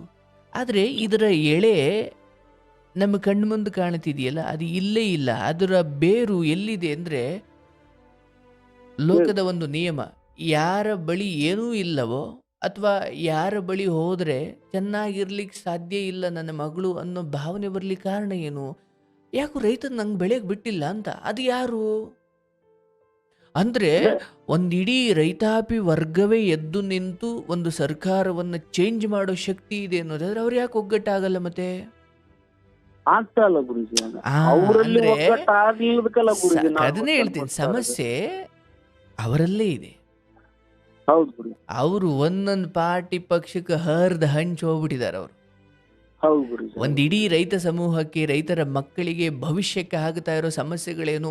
ನಾವೊಂದು ರೈತ ಸಂಘ ಕಟ್ಕೊಂಡಿದ್ದೀವಿ, ಈ ಸರ್ಕಾರಗಳು ಹಿಂಗಿರೋದ್ರಿಂದಲೇ ನಮಗೆ ಬೆಲೆ ಸಿಗ್ತಾ ಇಲ್ಲ, ಬೆಲೆ ಸಿಗದೆ ಇರೋದ್ರಿಂದ ನಮ್ಮ ಆದಾಯಗಳು ಹೆಚ್ಚುತ್ತಾ ಇಲ್ಲ, ಆದಾಯಗಳು ಹೆಚ್ಚದೇ ಇರೋದ್ರಿಂದಲೇ ನಾವು ಬಡತನದ ರೇಖೆಯಲ್ಲಿ ಇದ್ದೀವಿ, ಬಡತನ ಇರೋದ್ರಿಂದ ನಮ್ಮನ್ನು ಯಾರೂ ಗೌರವಿಸಲ್ಲ, ಹೆಣ್ಣು ಕೊಡಲ್ಲ. ಅಂದರೆ ಒಂದು ಇಡೀ ಎಲ್ಲದರ ಮೂಲ ಒಂದು ಒಗ್ಗಟ್ಟಿನಲ್ಲಿದೆ. ಅದೇ ಆಗಲ್ಲ ಅಂದ್ರೆ ಅನುಭವಿಸಿ ಅಂತಾರೆ. ಹೌದು ಗುರುಜಿ, ಹೌದು. ಅದೇ ನಾವು ಮಾಡಿರೋ ತಪ್ಪು ನಾವು ಉಣ್ತಾ ಇರೋದು. ನನಗೆ ಯಾವಾಗಲೂ ಅನ್ಸೋದು ಇದೆ, ಒಂದು ಒಗ್ಗಟ್ಟು, ಒಂದು ರೈತ ಸಂಘ, ಬೀದಿಗೆ ಒಂದೊಂದು ರೈತ ಸಂಘ ಅಲ್ಲ, ಒಂದು ಯಾವುದು ಅಥವಾ ಒಂದು 5-6 ಯಾವುದು, ಎಲ್ಲರನ್ನು ಸೇರಿಸಿ ನೋಡ್ರಿ ಹಿಂಗಿದೆ, ಹಿಂಗಿರೋದ್ರಿಂದ ಹಿಂಗಾಗ್ತಾ ಇದೆ, ನಾವು ಯಾವುದೋ ಪಕ್ಷಕ್ಕೆ ಅಡಿಯಾಳಾಗಬಾರ್ದು, ನಮಗೆ ವೈಜ್ಞಾನಿಕವಾಗಿ ನಾವು ಏನು ಬೆಳಿತೀವಿ ಅದಕ್ಕೆ ತಕ್ಕಂತಪ್ಪ. ಯಾಕಂದರೆ ಒಂದು ಸರ್ಕಾರಗಳು ರೈತರಿಗೋಸ್ಕರ ಮಾಡಿದ ಯೋಜನೆ ಶಂಕುಸ್ಥಾಪನೆ ಮಾಡೋದನ್ನೇ ರೈತರು ಚಪ್ಪಾಳೆ ತೊಟ್ಬಿಟ್ಟು ನಮಗೋಸ್ಕರ ಏನೋ ಮಾಡ್ತಾವ್ರೆ. ಅವು ಕಾರ್ಯರೂಪಕ್ಕೆ ಬಂದು ನಿಮಗೆ ಕೈ ಸಿಗೋ ಅಷ್ಟೊತ್ತಿಗೆ ಸರ್ಕಾರ 5 ಚೇಂಜ್ ಆಗಿರ್ತವೆ. ಹೌದು ಗುರುಜಿ, ಹೌದು ಗುರುಜಿ. ಅವನು ಇರಲ್ಲ ಗುರುಜಿ, ಚಪ್ಪಾಳೆ ತೊಡ್ತಾನೆ ಇರಲ್ಲ. ನೋಡಿ, ಇದು ಎಂಥ ದುರಂತ. ನನಗೆ ಅದಕ್ಕೆ ಅನಿಸೋದು, ಎಷ್ಟೋ ಬಾರಿ ಆ ರೈತರ ಮಕ್ಕಳ ಬದುಕು ಇವೆಲ್ಲ ನೋಡಿ, ನಾವೆಲ್ಲ ಅಲ್ಲಿಂದಲೇ ಬಂದವರು, ನಾವು ಎಲ್ಲ ಆ ಬದುಕನ್ನು ನೋಡಿಕೊಂಡು ಬಂದವರು. ಅವ್ರಿಗೊಂದು ಹೆಣ್ಣು ಸಿಗದೆ ಇರೋ ಸ್ಥಿತಿಗೆ ಒಬ್ಬ ರೈತ ಬಂದ್ಬಿಟ್ರಲ್ಲ, ಅವ್ರನ್ನ ಇವತ್ತಿಗೆ ಹಂಗೆ ನೋಡ್ತಾರಲ್ಲ ಅಂದಾಗ ನಾವು ಉತ್ತರ ಏನು ಕೊಡ್ತೀರಿ? ಅದಕ್ಕೆ ನಂಗೆ ತುಂಬ ಬೇಸರ ಅನಿಸುತ್ತೆ. ಇಷ್ಟು ಸ್ಥಿತಿಗೆ ಬಂದ್ಬಿಟ್ರ ಅವರು. ಹೌದು ಗುರುಜಿ, ಹೌದು. ಅಂದರೆ ಒಂದು ಸರ್ಕಾರ ಅದ್ರ ಬಗ್ಗೆ ಒಂದು ಮಾತಾಡಲ್ಲ, ಮಠಮಾನ್ಯಗಳು ಅದ್ರ ಬಗ್ಗೆ ಮಾತಾಡಲ್ಲ. ಅಂದರೆ ಸುಮ್ಮನೆ ಒಂದು ಸಿನಿಮಾದಲ್ಲೋ ಯಾವುದೋ ರಾಜಕೀಯ ಇದರಲ್ಲೋ ರೈತರ ಬೆನ್ನೆಲುಬು ಹಂಗೆ ಹಿಂಗೆ. ಎಲ್ಲಿಯವರೆಗೂ ರೈತರಲ್ಲಿ ಇಂಥದ್ದೊಂದು ಒಗ್ಗಟ್ಟು ಬಂದು ತಮ್ಮ ಬೆಳೆಗಳನ್ನು ಹೇಗೆ ರಕ್ಷಣೆ ಮಾಡಿಕೊಳ್ತಾರೋ ಆ ಬೆಳೆಗಳಿಗೆ ಸಿಗುವ ಬೆಲೆಯಿಂದ ಆಗುವ ಆದಾಯದಿಂದ ಬರುವ ಆ, ಸಂಪತ್ತು ಅಥವಾ ಅದರಿಂದ ಮನೆಯ ಪರಿಸ್ಥಿತಿ ಉನ್ನತಿಯಾಗುವುದು, ಅದರಿಂದ ಸ್ಥಾನಮಾನಗಳು, ಅದರಿಂದ ಹೆಣ್ಣು ತಗೊಳ್ಳೋದು ಕೊಡೋದು ಎಲ್ಲವೂ ಅಷ್ಟೇ. ಸರಿಯಾಗಿ ಒಂದು ಕಡೆ ಒಂದು ಮರದಲ್ಲಿ ನೆರಳಿಲ್ಲ, ಎಲೆಗಳಿಲ್ಲ, ಹಣ್ಣಿಲ್ಲ, ಹೂವಿಲ್ಲ, ಮೈ ತುಂಬಿಲ್ಲ ಆ ಎಲೆಗಳಿಂದ ಅಂದರೆ ಒಂದು ಪಕ್ಷಿ ಕೂಡ ಮರದ ಮೇಲೆ ಕೂತ್ಕೊಳ್ಳಲ್ಲ. ಅಂದರೆ ಉಪಯೋಗ ಇಲ್ಲ ಅಂದ್ರೆ ಅಲ್ಲಿ ಯಾರು ಹೋಗ್ತಾರೆ ಸರ್? ಹೌದು ಗುರುಜಿ, ಹೌದು. ಇವನ್ ನನ್ನ ಬದುಕಿ ತಗೊಳ್ಳು, ಈಗ ನಂದು ನಿಮ್ಮದು ಯಾರ್ದು, ಈಗ ನಮ್ಮ ಹತ್ರ ಏನೂ ಇಲ್ಲ ಅಂತ ಯಾರು ಹೆಣ್ಣು ಕೊಡ್ತಾರೆ? ಬಟ್ ಯಾರು ವಿಚಿತ್ರ ಕೊಡಲ್ಲ. ಅಂದರೆ ರೈತರ ಮಕ್ಳ ಹತ್ರ ಎಲ್ಲ ಇದೆ, ಆ ರೈತರು ಅನ್ನೋ ಹೆಸರೇ ಅವರಿಗೆ ಶಾಪ ಆಗ್ತಿದೆ. ಮತ್ತೆ ಹೌದು ಗುರುಜಿ, ಹೌದು.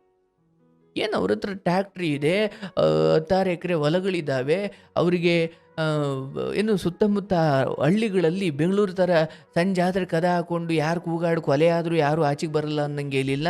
ಹಳ್ಳಿಯಲ್ಲಿ ಎಲ್ಲ ಬೀದಿಲಿ ಏನು ಮನೆ ಮುಂದೆ ಮನೆಗಿರ್ತಾರೆ, ಪರಸ್ಪರ ಒಬ್ರಿಗೊಬ್ರು ಆತ್ಮೀಯತೆ ಎಲ್ಲೂ ಇರುತ್ತೆ. ಏನು ರಾಜಕೀಯ ಹೋಗಿ ಎಲ್ಲೂ ಸೇರ್ಕೊಂಡಿರೋದ್ರಿಂದ ಈಗ ಅಲ್ಲೂ ಹೊಡೆದಾಡ್ತಾರೆ.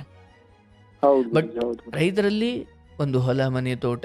ಇಡೀ ಜಗತ್ತು ಕರೋನಾ ಬಂದು ಏನಾದರೂ ಕೂಡ ಅವನಿಗೊಂದು ಕೆಲಸ ಇದ್ದೇ ಇರುತ್ತೆ. ರೈತ ತನ್ನ ಕೆಲಸ ತಾನು ಮಾಡ್ತಾನೆ ಇರ್ತಾರೆ. ಹೌದು ಅಂಥ ಗುರುಜಿ.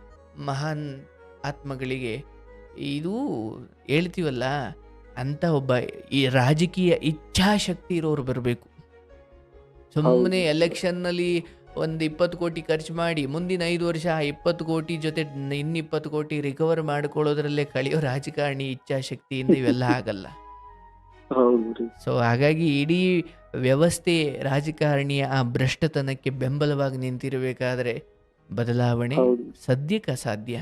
ಬರಬೇಕು, ಯುವಶಕ್ತಿಗಳು ಬರಬೇಕು. ನನಗೂ ತುಂಬ ಸರಿ ಅನಿಸುತ್ತೆ, ಅಂಥ ಅವಕಾಶಗಳು ಬರಬೇಕಪ್ಪ ಯುವಕರಿಗೆ, ಇಚ್ಛಾಶಕ್ತಿ ಗುರುಜಿ, ಇರೋರು.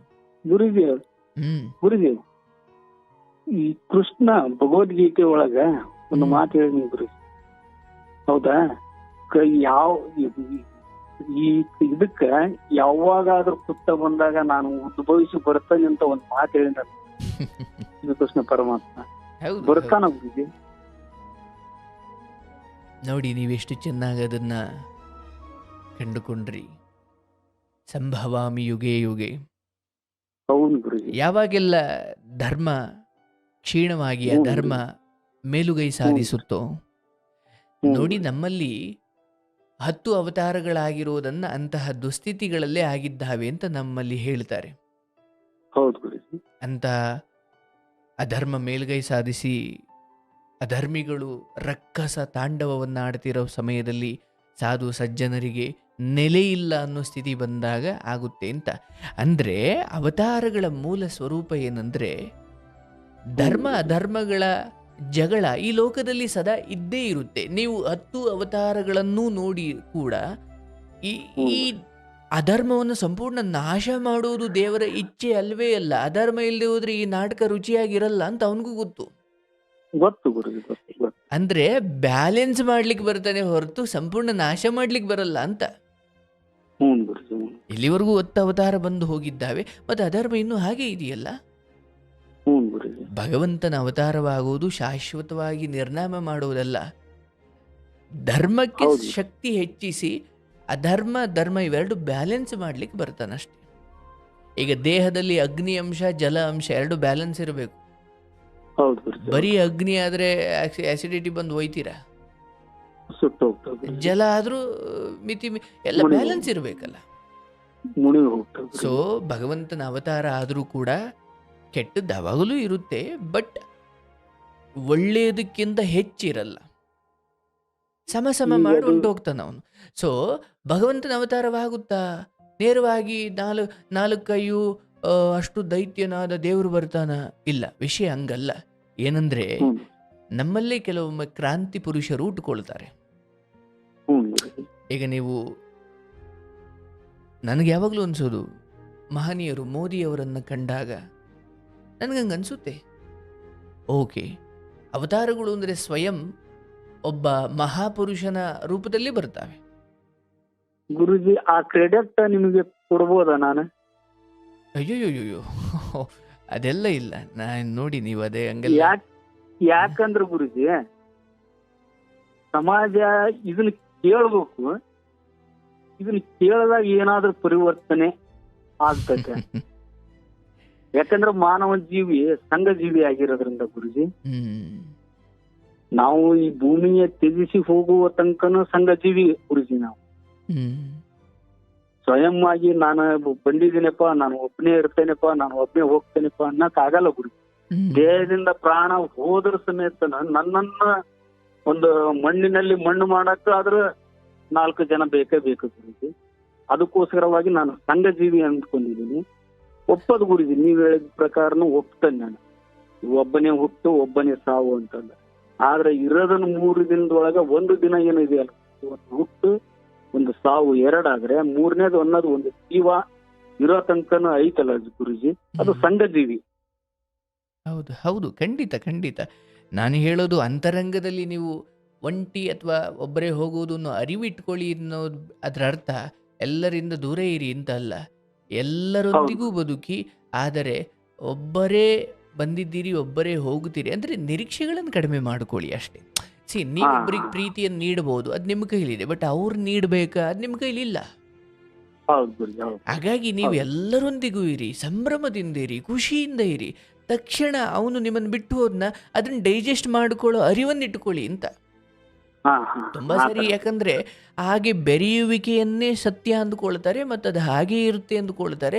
ಒಂದು ದಿವಸ ಅವನು ಬಿಟ್ಟು ಹೋಗ್ತಾನೆ, ಇವನು ಡಿಪ್ರೆಷನ್ಗೆ ನೇಣು ಹಾಕೊಂಡು ಸಾಯ್ತಾನೆ. ಈ ಅಜ್ಞಾನದಿಂದ ಇದಾಯ್ತಲ್ವಾ? ಪರವಾಗಿಲ್ಲಪ್ಪ, ಅವನು ಹೋದ, ನಾನು ಬದುಕ್ತೀನಿ ಬಿಡು, ಯಾಕಂದ್ರೆ ನಾನು ಒಬ್ಬನೇ ಬಂದಿದ್ದೀನಿ, ನೀವು ಒಬ್ಬನೇ ಇರ್ತೀನಿ. ಈ ನಡುವೆ ಬರುವ ಎಲ್ಲ ಸಂಬಂಧಗಳು ಕೇವಲ ನಿಮ್ಮ ಬದುಕನ್ನು ಕೆಲವೊಮ್ಮೆ ಸಿಹಿ, ಇನ್ನು ಕೆಲವೊಮ್ಮೆ ಕಹಿ, ಬೇವು ಬೆಲ್ಲ ಕೊಡಲಿಕ್ಕೆ ಬರ್ತಾರೆ. ಆದರೆ ಬೆಲ್ಲ ಕೊಟ್ಟವರು ಶಾಶ್ವತ ಇರಲ್ಲ, ಬೇವು ಕೊಟ್ಟವರು ಶಾಶ್ವತ ಇರಲ್ಲ. ಅಂತಿಮವಾಗಿ ನಿಮ್ಮ ಒಳಗಿನ ಅರಿವನ್ನು ಹೆಚ್ಚಿಸಿಕೊಳ್ಳಲಿಕ್ಕೆ ಒಳ್ಳೆ ಘಟನೆ ಕೆಟ್ಟ ಘಟನೆಗಳು ನಡೀಲೇಬೇಕು, ಅವು ನಡೀತವೆ. ಎಲ್ಲ ಘಟನೆಗಳ ನಡೆಯುವ ಉದ್ದೇಶ ಏನು? ನಿಮ್ಮ ಜ್ಞಾನ ಸಂಪಾದನೆಗೆ ಮಾತ್ರ. ನಾನು ಇಂಥವ್ರು ಸವಾಸ ಮಾಡಿದ್ದೆ, ಅವತ್ತಿಂಗ್ ಮಾಡಿಬಿಟ್ರು, ಅದಕ್ಕೆ ಅವತ್ತಿಂದ ನಾನು ಹಂಗೆ ಹೋಗಲ್ಲ. ಈ ಹಂಗೆ ಹೋಗಲ್ಲ ಅನ್ನೋ ಜ್ಞಾನ ಹೆಂಗೆ ಬಂತು? ಹಂಗಾಗಿದ್ರಿಂದಲೇ ಬಂತು. ಅಂದ್ರೆ ಘಟನೆಗಳು ಕೂಡ ನಿಮ್ಮನ್ನ ಎತ್ತರಕ್ಕೆ ತೆಗೆದುಕೊಂಡು ಹೋಗ್ಲಿಕ್ಕೆ ಆಗ್ತವೆ. ಓ, ಸಂಘಜೀವಿ ನಿಜ ಅಂದ್ರೆ ಒಬ್ಬರ ಜೊತೆ ಬಾಳಬೇಕು, ಒಬ್ಬರ ಜೊತೆ ಬದುಕಬೇಕು, ಒಬ್ಬರಿಗೆ ನೆರವು ನೀಡಬೇಕು, ಒಬ್ಬರ ಕಷ್ಟದಲ್ಲಾಗಬೇಕು, ಒಬ್ಬರ ಸುಖದಲ್ಲಾಗಬೇಕು. ಹೌದು, ಆದರೆ ಎಲ್ಲರೊಳಗೊಂದಾಗು ಮಂಕುತಿಮ್ಮ, ಏ ಮಂಕುತಿಮ್ಮ, ಆ ಎಲ್ಲರೂ ನಿನ್ನನ್ನು ತೊರೆಯುವರು, ಇದನ್ನು ಅರಿತು ಬದುಕು ಮಂಕುತಿಮ್ಮ. ಎಲ್ಲರೊಳಗೊಂದಾಗು, ಅದು ಅರ್ಧ ಸತ್ಯ. ಆ ಒಂದಾಗುವಿಕೆಯ ನಂತರವೂ ನೀನು ಒಂಟಿ ಆಗೇ ಆಗುತ್ತೀಯ, ಅವರೆಲ್ಲ ಹೋಗ್ತಾರೆ. ಆ ಅರಿವು ಇಟ್ಕೊಂಡು ಬದುಕು ಮಂಕುತಿಮ್ಮ ಅಂತ. ಅದಕ್ಕೋಸ್ಕರ ಗುರುಜಿ ನಾನು ಹೇಳಿದ್ದೀಗ ನಿಮ್ಗೆ, ಶ್ರೀಕೃಷ್ಣನ ಕ್ರೆಡಿಟ್ ನಿಮ್ಗೆ ಕೊಡಬಹುದು, ನಾನು ಕೊಡ್ತಾನೆ ಗುರುಜಿ ಅಂತ. ಅದು ಬಹಳ ದೊಡ್ಡ ವಿಷಯ. ನೀವು ಹೇಳಿದಂಗೆ ಪರಿತ್ರಾಣಾಯ ಸಾಧೂನಾಂ, ಯಾವಾಗ ಸಾಧುಗಳಿಗೆ ಗುರುಜಿ ಶ್ರೀಕೃಷ್ಣ ಪರಮಾತ್ಮ ನಾವು ನೋಡಿಲ್ಲ, ಯಾರು ನೋಡಿಲ್ಲ. ವಿನಾಶಾಯ ಚತುಷ್ಕೃತಂ, ಕಲಿಯುಗದಲ್ಲಿ ಶ್ರೀಕೃಷ್ಣ ಪರಮಾತ್ಮನ ನಾವು ನೋಡಿಲ್ಲ. ಆದ್ರೆ ಶ್ರೀಕೃಷ್ಣ ಪರಮಾತ್ಮನ ಅವತಾರ ನಿಮ್ಮಲ್ಲಿ ನೋಡ್ತಾ ಇದಾವಲ್ಲ. ಹಾಗೇನಿಲ್ಲ. ನೀವು ಧರ್ಮದ ಕುರಿತು ಯೋಚನೆ ಮಾಡಿದ ಮರುಕ್ಷಣವೇ ನೀವು ಒಬ್ಬರು ಅವತಾರ ಸ್ವರೂಪಿಯೇ ಹೌದು. ಯಾಕಂದ್ರೆ ನಿಮ್ಮಿಂದ ಒಂದು ಪ್ರಾಣಿಗೆ ಹಿಂಸೆ ಹಾಕುವುದು ತಪ್ಪಿತು. ಯಾಕಂದ್ರೆ ನಿಮ್ಮಲ್ಲಿ ಆ ಅಹಿಂಸಾ ಭಾವನೆ ಇದೆ. ಏನೋ ಸಂಘ ಪರಿವಾರಗಳು ನಿಮಗೊಂದಷ್ಟು ಜ್ಞಾನವನ್ನು ಕೊಟ್ಟು ಕಳಿಸಿದ್ದಾವೆ. ಈ ಕಾರಣಕ್ಕೆ ಲೋಕದ ಹಿತ ಬಯಸಿದ ಕಾರಣದಿಂದಲೇ ನೀವೊಬ್ರು ದಿವ್ಯ ಪುರುಷರೇ ಆಗ್ತೀರಿ. ಕೆಲವೊಮ್ಮೆ ಕೆಲಸ ಆಸೆ ಗುರುಗಳು ಹೇಳ್ತಾರ ಗುರುಜಿ, ಗುರುನ ಮೀರಿಸಿದಾಗ ಶಿಷ್ಯಗ ಗುರುಗೆ ಕ್ರೆಡಿಟ್ ಅಂತ ಗುರುಜಿ. ಆದ್ರೆ ನಾನು ಯಾವತ್ತೂ ಆತರ ಅಂತ ನಂಗೆ ಗುರು ಯಾವತ್ತು ಗುರು ಎರಡು ಹಿಂದ ಮುಂದ ಇದ್ದಾಗ ಗುರು ಆ ಗುರಿ ಕಡೆಗೆ ಹೋಗಲು ಗುರು ಮಾರ್ಗದರ್ಶಕ. ಅದು ನಾನು ಮಣ್ಣಲ್ಲಿ ಮಣ್ಣಾಗುವ ತನಕನೂ ಬೇಕು ಗುರುಜಿ. ಅದು ಪ್ರಕೃತಿ ಅನ್ನೋದು ಒಂದು ಗುರು, ನಿಮ್ಮಂತ ಮಾರ್ಗದರ್ಶಕರು ಒಂದು ಗುರು. ಆಸೆ ಇರ್ಬೇಕು ಗುರುಜಿ, ಗುರುವಿನ ಮೀರಿಸುವಷ್ಟು ಆಸೆ ಇರಬಾರ್ದು, ಗುರುವಿನ ಮಾರ್ಗದರ್ಶನದಾಗ ಇರ್ಬೇಕು ಅನ್ನೋ ಒಂದು ಆಸೆ ಇರ್ಬೇಕು. ಅದೇ ನಿಮ್ಗೆ ನಾನು ಕೊಡ್ತಕ್ಕಂಥದ್ದು. ನನ್ನಲ್ಲಿ ನಾನೊಬ್ಬ ಅಂಗವಿಕಲನು ಹೌದು ಗುರುಜಿ, ನಾನೊಬ್ಬ ಬಡವನು ಹೌದು ಗುರುಜಿ. ನನ್ನಿಂದ ಕೊಡತಕ್ಕಂಥ ಶಕ್ತಿ ಇರೋದು ಅದು ಒಂದು ಬಿಟ್ರೆ ಬೇರೆ ಅಂತ ಏನೂ ಇಲ್ಲ. ಆ ಥರ ಯಾವುದೇ ನಿಮ್ಮ ದೇಹಕ್ಕೆ ಒಂದಷ್ಟು ಪರಿಸ್ಥಿತಿಗಳು ಒದಗಿ ಬಂದಿದ್ದಾವೆ. ಆದರೆ ನನಗೆ ಕಾಣ್ತಿರೋದು ಅದರೊಳಗಿನ ಚೇತನ. ನಾನು ನೋವಿಲ್ಲ ಗುರುಜಿ, ನನಗೆ ನೋವಿಲ್ಲ. ನಾನೊಬ್ಬ ಅಂಗವಿಕಲನಾದನೆ ಅನ್ನೋದು ಒಂದು ನೋವಿಲ್ಲ, ಆ ಭಾವನೆನೂ ಇಲ್ಲ ನನಗೆ. ಎಕ್ಸಾಕ್ಟ್ಲಿ. ಈಗ ನಾವು ಯಾಕಂದ್ರೆ ನನಗೆ ಇರೋದು ಇಷ್ಟಾದ್ರೂ ಕೊಟ್ಟಿದ್ದಾನಲ್ಲಪ್ಪ. ಇವತ್ತು ನಾನು 20 ವರ್ಷ 2002 ನಾನು ಆಕ್ಸಿಡೆಂಟ್ ಆಗಿದ್ದೆ. ಅವತ್ತು ನಾನು ಕಾಕೊಂಡ್ಬಿಟ್ಟಿದ್ದೆ. ಇವತ್ತು ನಿಮ್ ಗುರುನ ನಾನು ನೋಡ್ತಾ ಇದ್ದೆ ಅಲ್ಲ ಗುರುಜಿ, ನಾನು ನೀವು ಉಳಿಸಿದಾನಲ್ಲ ನಿಮ್ಮನ್ನ ವೆರಿ ಗುಡ್, ವೆರಿ ಗುಡ್. ಇವತ್ತು ನೋಡೋದಲ್ಲ ಗುರುಜಿ ನನ್ನ ಕಡೆಯಿಂದ. ಇವತ್ತು ನಿಮ್ ಕಡೆಯಿಂದ ಇದೇ ಫಸ್ಟ್ ನಾನು ಟ್ರೈ ಮಾಡಿದ್ದು ಗುರುಜಿ, ನಾನು ಲೈನ್ನಲ್ಲಿ. ಇವತ್ತು ನಿಮ್ ಕಡೆಯಿಂದ ನಾನು ಆಶೀರ್ವಾದ ತಗೊಳಕತ್ತಿದ್ದೇನೆ ಗುರುಜಿ. ದೊಡ್ಡ ಮಾತು. ಇದರಿಂದ ಬೇಕಾ ನನಗೆ ಇನ್ನೂ ಪುಣ್ಯ? ನಿಜ. ನಾಳೆ ಕರ್ಕಂದ್ರ ಅಭ್ಯಂತರಲ್ದಾನ. ಇವತ್ತು ನನ್ನ ಸಣ್ಣ ಮಕ್ಕಳದು ಅಂತ ನನಗೆ ಗೊತ್ತಿಲ್ಲ. ನಾಳೆ ನನ್ನ ಜೀವ ಕರ್ಕಂದ್ರ ನನ್ನ ತಾಯಿ ಕರ್ಕಂದ್ರ ನನ್ನ ಸಮೇತನೂ ಇವತ್ತು ಹೋಗಕ್ ನನ್ ಸಂತೋಷ. ಯಾಕಂದ್ರೆ ಒಂದು ಗುರುವಿನ ಮಾರ್ಗದರ್ಶನ ಮುಖಾಂತರ ಹೋಗ್ತೇನೆ ನಾನು. 42 ವರ್ಷ ಗುರುಜಿ, ನನಗೆ ಅದು ತಾವು ಅನ್ನೋದು ಭಯ ಅಲ್ಲ, ಅದನ್ನ ಕಂಡ ಕನಕ ಅಂಜಿಕೆನೂ ಇಲ್ಲ ನನಗೆ. ಇವತ್ತೇ ಬರ್ಲಿ, ಈಗಲೂ ಬರ್ಲಿ. ನಿಮ್ಮ ಮಾರ್ಗದರ್ಶನ ಜೀವಿತಾವಧಿಯಲ್ಲಿ ಸಿಕ್ತಲ್ಲ. ಇಂತಹ ಜ್ಞಾನ ಸಂಪಾದನೆ ಮಾಡಿದ್ದೀರಿ. ಅದು ನಿಮ್ಮ ಪ್ರಯತ್ನದ ಫಲ. ದೇವರು ನಿಮ್ಮ ಕುಟುಂಬವನ್ನು ಚೆನ್ನಾಗಿಡಲಿ. ನನಗೆ ಬಹಳ ಸಂತೋಷ ಆಗಿದ್ದು, ಯಾವಾಗೆಲ್ಲ ಧರ್ಮದ ಆಲೋಚನೆಗಳು ಅಥವಾ ಲೋಕದ ಹಿತದ ಕುರಿತು ನಿಮಗೆ ಒಟ್ಟಾರೆ ಈ ಕಾರ್ಯಕ್ರಮದ ಬಹುತೇಕ ಸಮಯದಲ್ಲಿ ನೀವು ಅದನ್ನು ಕೇವಲ ನಿಮಗೋಸ್ಕರ ಅಲ್ಲದೇನೆ ಸಮಾಜದಲ್ಲಿ ಇಂತಿಂಥ ಸಮಸ್ಯೆಗಳಿದ್ದಾವೆ ಅಂತ ಚರ್ಚೆ ಮಾಡುವ ಹೃದಯವಂತಿಕೆ ನಿಮಗಿದೆ. ಈ ಕಾರಣವೇ ಸಾಕು, ನಿಮ್ಮ ಲೋಕ ಕಲ್ಯಾಣದ ಕುರಿತು ಒಂದು ಯೋಚನೆ ನಿಮ್ಮಲ್ಲಿ ಚಿಗುರೊಡೆದರೂ ಕೂಡ ಅದು ಕೂಡ ನೀವು ಈ ಸಮಾಜಕ್ಕೆ ಕೊಟ್ಟ ಒಂದು ಕೊಡುಗೆಯಾಗುತ್ತೆ. ಹಾಗಾಗಿ ನನಗನ್ಸೋದು ನಿಮ್ಮಂತಹವರ ಸಂತತಿ ಹೆಚ್ಚಬೇಕು. ಒಳ್ಳೆಯದಾಗಲಿ, ನಿಮ್ಮ ತಮ್ಮಂದಿರಿಗೆ ಒಳ್ಳೆಯದಾಗಲಿ. ಏನೇ ಇರಲಿ ಜೀವನ. ಗುರುಜಿ ಮಧ್ಯಾಹ್ನ ಒಂದು ಬಾಗಲಕೋಟೆಯಿಂದ ಕತೆ ಕೇಳ್ತಿದ್ದೆ ಗುರುಜಿ ನಾನು. ಅದನ್ನ ಒಂದ ಹೇಳ್ದೆ ಗುರುಜಿ ನಾನು ಅದನ್ನ. ಹೇಳಪ್ಪ. ಆ ಅಣ್ಣ ಏನ್ ಮಾಡಿದ ಗುರುಜಿ ಅಂದ್ರ 17 ವರ್ಷಕ್ಕ ಎಂಗೇಜ್ಮೆಂಟ್ ಮಾಡ್ಕೊಂಡ. ಹೌದು ಗುರುಜಿ. ಅಲ್ಲಪ್ಪ, ಎಂಗೇಜ್ಮೆಂಟ್ 17 ವರ್ಷಕ್ಕ ಇನ್ನು ಕಾನೂನು ಬಾಹಿರ ಅಲ್ಲನಪ್ಪ ಅಂತ ಅಂದ್ರು ಗುರುಜಿ. ನೀವು ಗುರುಜಿ 8-9 ಲವ್ ಮಾಡ್ತಾ ಇದಾರಲ್ಲ ಹೆಣ್ಣು ಗಂಡು, ಅದು ಕಾನೂನು ಬಾಹಿರ ಅಲ್ಲ ಗುರುಜಿ. ಅದು ನಿಜ. ಈಗ ಎಂಗೇಜ್ಮೆಂಟ್ ಅನ್ನೋದು ಗುರುಜಿ, ಅದು ಮುಂದ ಮದುವೆ ಆಗ್ತಾರ ಅನ್ನೋ ಒಂದು ಕಾರಣ. ಇವ್ರು 8-9ನೇ ಕ್ಲಾಸ್ನಲ್ಲಿ ಲವ್ ಮಾಡ್ತಾ ಇದಾರಲ್ಲ, ಪ್ರೀತಿ ಪ್ರೇಮ ಅಂತ ಹೋಗ್ತಾ ಇದಾರಲ್ಲ, ಇವ್ರಾದ್ರೂ ಮುಂದಾದ್ರೂ 18 ವರ್ಷಕ್ಕೆ ಅವ್ರು ಆದ್ರೆ ಮುಂದೆ ಮದುವೆ ಆಗ್ತಾರೋ ಬಿಡ್ತಾರೋ ಅದು ಶಿವನಿಗೆ ಗೊತ್ತು, ಅವ್ರವ್ರ ಕರ್ಮಕ್ಕೆ ಬಿಟ್ಟದ್ದು. ಆದ್ರ ಇವತ್ತು ಅದು ಕಾನೂನು ಬಾಹಿರ ಅಲ್ಲ, ಪ್ರೀತಿ ಪ್ರೇಮ ಕಾನೂನು ಬಾಹಿರ ಅಲ್ಲ, ಇದು ಸಂವಿಧಾನ. ಆದ್ರೆ ಎಂಗೇಜ್ಮೆಂಟ್ 17-18 ವರ್ಷಕ್ಕೆ ಮದುವೆ ಮಾಡೋದು ಕಾನೂನು ಬಾಹಿರ. ಖಂಡಿತ ಇವತ್ತು ಬಡತನದಲ್ಲಿ ಇರತಕ್ಕಂತ ವ್ಯಕ್ತಿಗಳು ಯಾವ್ದಾದ್ರು ಮಕ್ಕಳನ್ನ ಶಾಲೆಗೆ ಕಳಿಸ್ತಾರ ಗುರುಜಿ, ಆ ಮಕ್ಕಳಿಗೋಸ್ಕರ ಪಠ್ಯ ಪುಸ್ತಕ ಇರ್ಲಿ, ಬಟ್ಟೆ ಇರ್ಲಿ, ಏನೋ ಇರ್ಲಿ, ಅವ್ರಿಗೆ ದುಡಿದು ನಾವು ಸಲಕರಣೆ ಮಾಡ್ಬೇಕಂತ ಹೋಗ್ತಾರ ಗುರುಜಿ ಇವ್ರು. ಆದ್ರೆ ಇವ್ರನ್ನ ಶಾಲೆಗೆ ಹೋಗಿ ನೋಡಕ್ ಆಗ್ತಾ ಇಲ್ಲ ಗುರುಜಿ. ಗುರುಗಳಾದ್ರೂ ಪಾಪ ಅವರು ತಮ್ಮ ಪೀರಿಯಡ್ ನಲ್ಲಿ ಅವ್ರು ಬಂದು ಪಾಠ ಮಾಡ್ತಾರ, ಅವ್ರ ಕ್ಲಾಸ್ನಾಗಿರೋ ತನಕ ಅಹಿತಕರ ಘಟನೆಗೆ ಅವಕಾಶ ಕೊಡಲ್ಲ. ಇವತ್ತು ಮೊಬೈಲ್ ಬಂದಿದೆ, ಸ್ಕೂಲ್ ಬಿಡೋದ್ಗೆ ಚಾಟಿಂಗ್, ಮೆಸೇಜ್, ಇದರಿಂದ ಸಮಾಜ ನನಗಿದ ಅರ್ಥ ಆಗ್ತಲ್ಲ ಗುರುಜಿ. ಹೌದು, ಆಗ್ಲಿ ನಿಧಾನಕ್ಕೆ ಖಂಡಿತ ಎಲ್ಲ ಸರಿ ಹೋಗುತ್ತೆ, ಯೋಚಿಸಬೇಡಿ. ಅದಕ್ಕೂ ಕಾಲಗಳಿಗೆ ಕೂಡ ಬರುತ್ತೆ. ಆದರೆ ಈ ಸಂಸ್ಕೃತಿಯನ್ನ ಅಳಿಸ್ಲಿಕ್ಕಂತೂ ಆಗಲ್ಲ ಗುರುಜಿ. ಅದಕ್ಕೆ ಮಹಾನ್ ಪುರುಷರು ಎದ್ದು ಬರ್ತಾ ಇರ್ತಾರೆ. ಅದಕ್ಕೆ ಅದ್ರ ಬಗ್ಗೆ ಭಯವೇ ಕೇಳಿದ್ದೆ, ಶ್ರೀಕೃಷ್ಣ ಪರಮಾತ್ಮ ಕಲಿಯುಗದಾಗ ಧರ್ಮವನ್ನು ನಾನು ಹೇಳ್ತೀನಲ್ಲ, ನಿಮ್ಮಂತ ರೂಪದಲ್ಲಿ ಬಂದಿದ್ದೀರಲ್ಲ, ಅದಕ್ಕೆ ಹೆಂಗ್ ಎದ್ದು ಬರ್ತಾರೆ. ಎಲ್ಲ ಆತ್ಮಗಳು ಹಿಮಾಲಯದಲ್ಲೇ ಮಲಗಿದ್ದಾವೆ, ಯೋಚಿಸಬೇಡಿ. ಅದಕ್ಕೆ ಯಾವಾಗ ಗುರುಜಿ ನೀವು ಮುಂದೆ ಬಂದಿದ್ದೀರ, ನಿಮ್ಮಿಂದ ಅವ್ರಿಗೆಲ್ಲ ಹಾಗೇನಿಲ್ಲ, ನಾವೆಲ್ಲ ಬಹಳ ಚಿಕ್ಕವರು. ಅದಕ್ಕೆ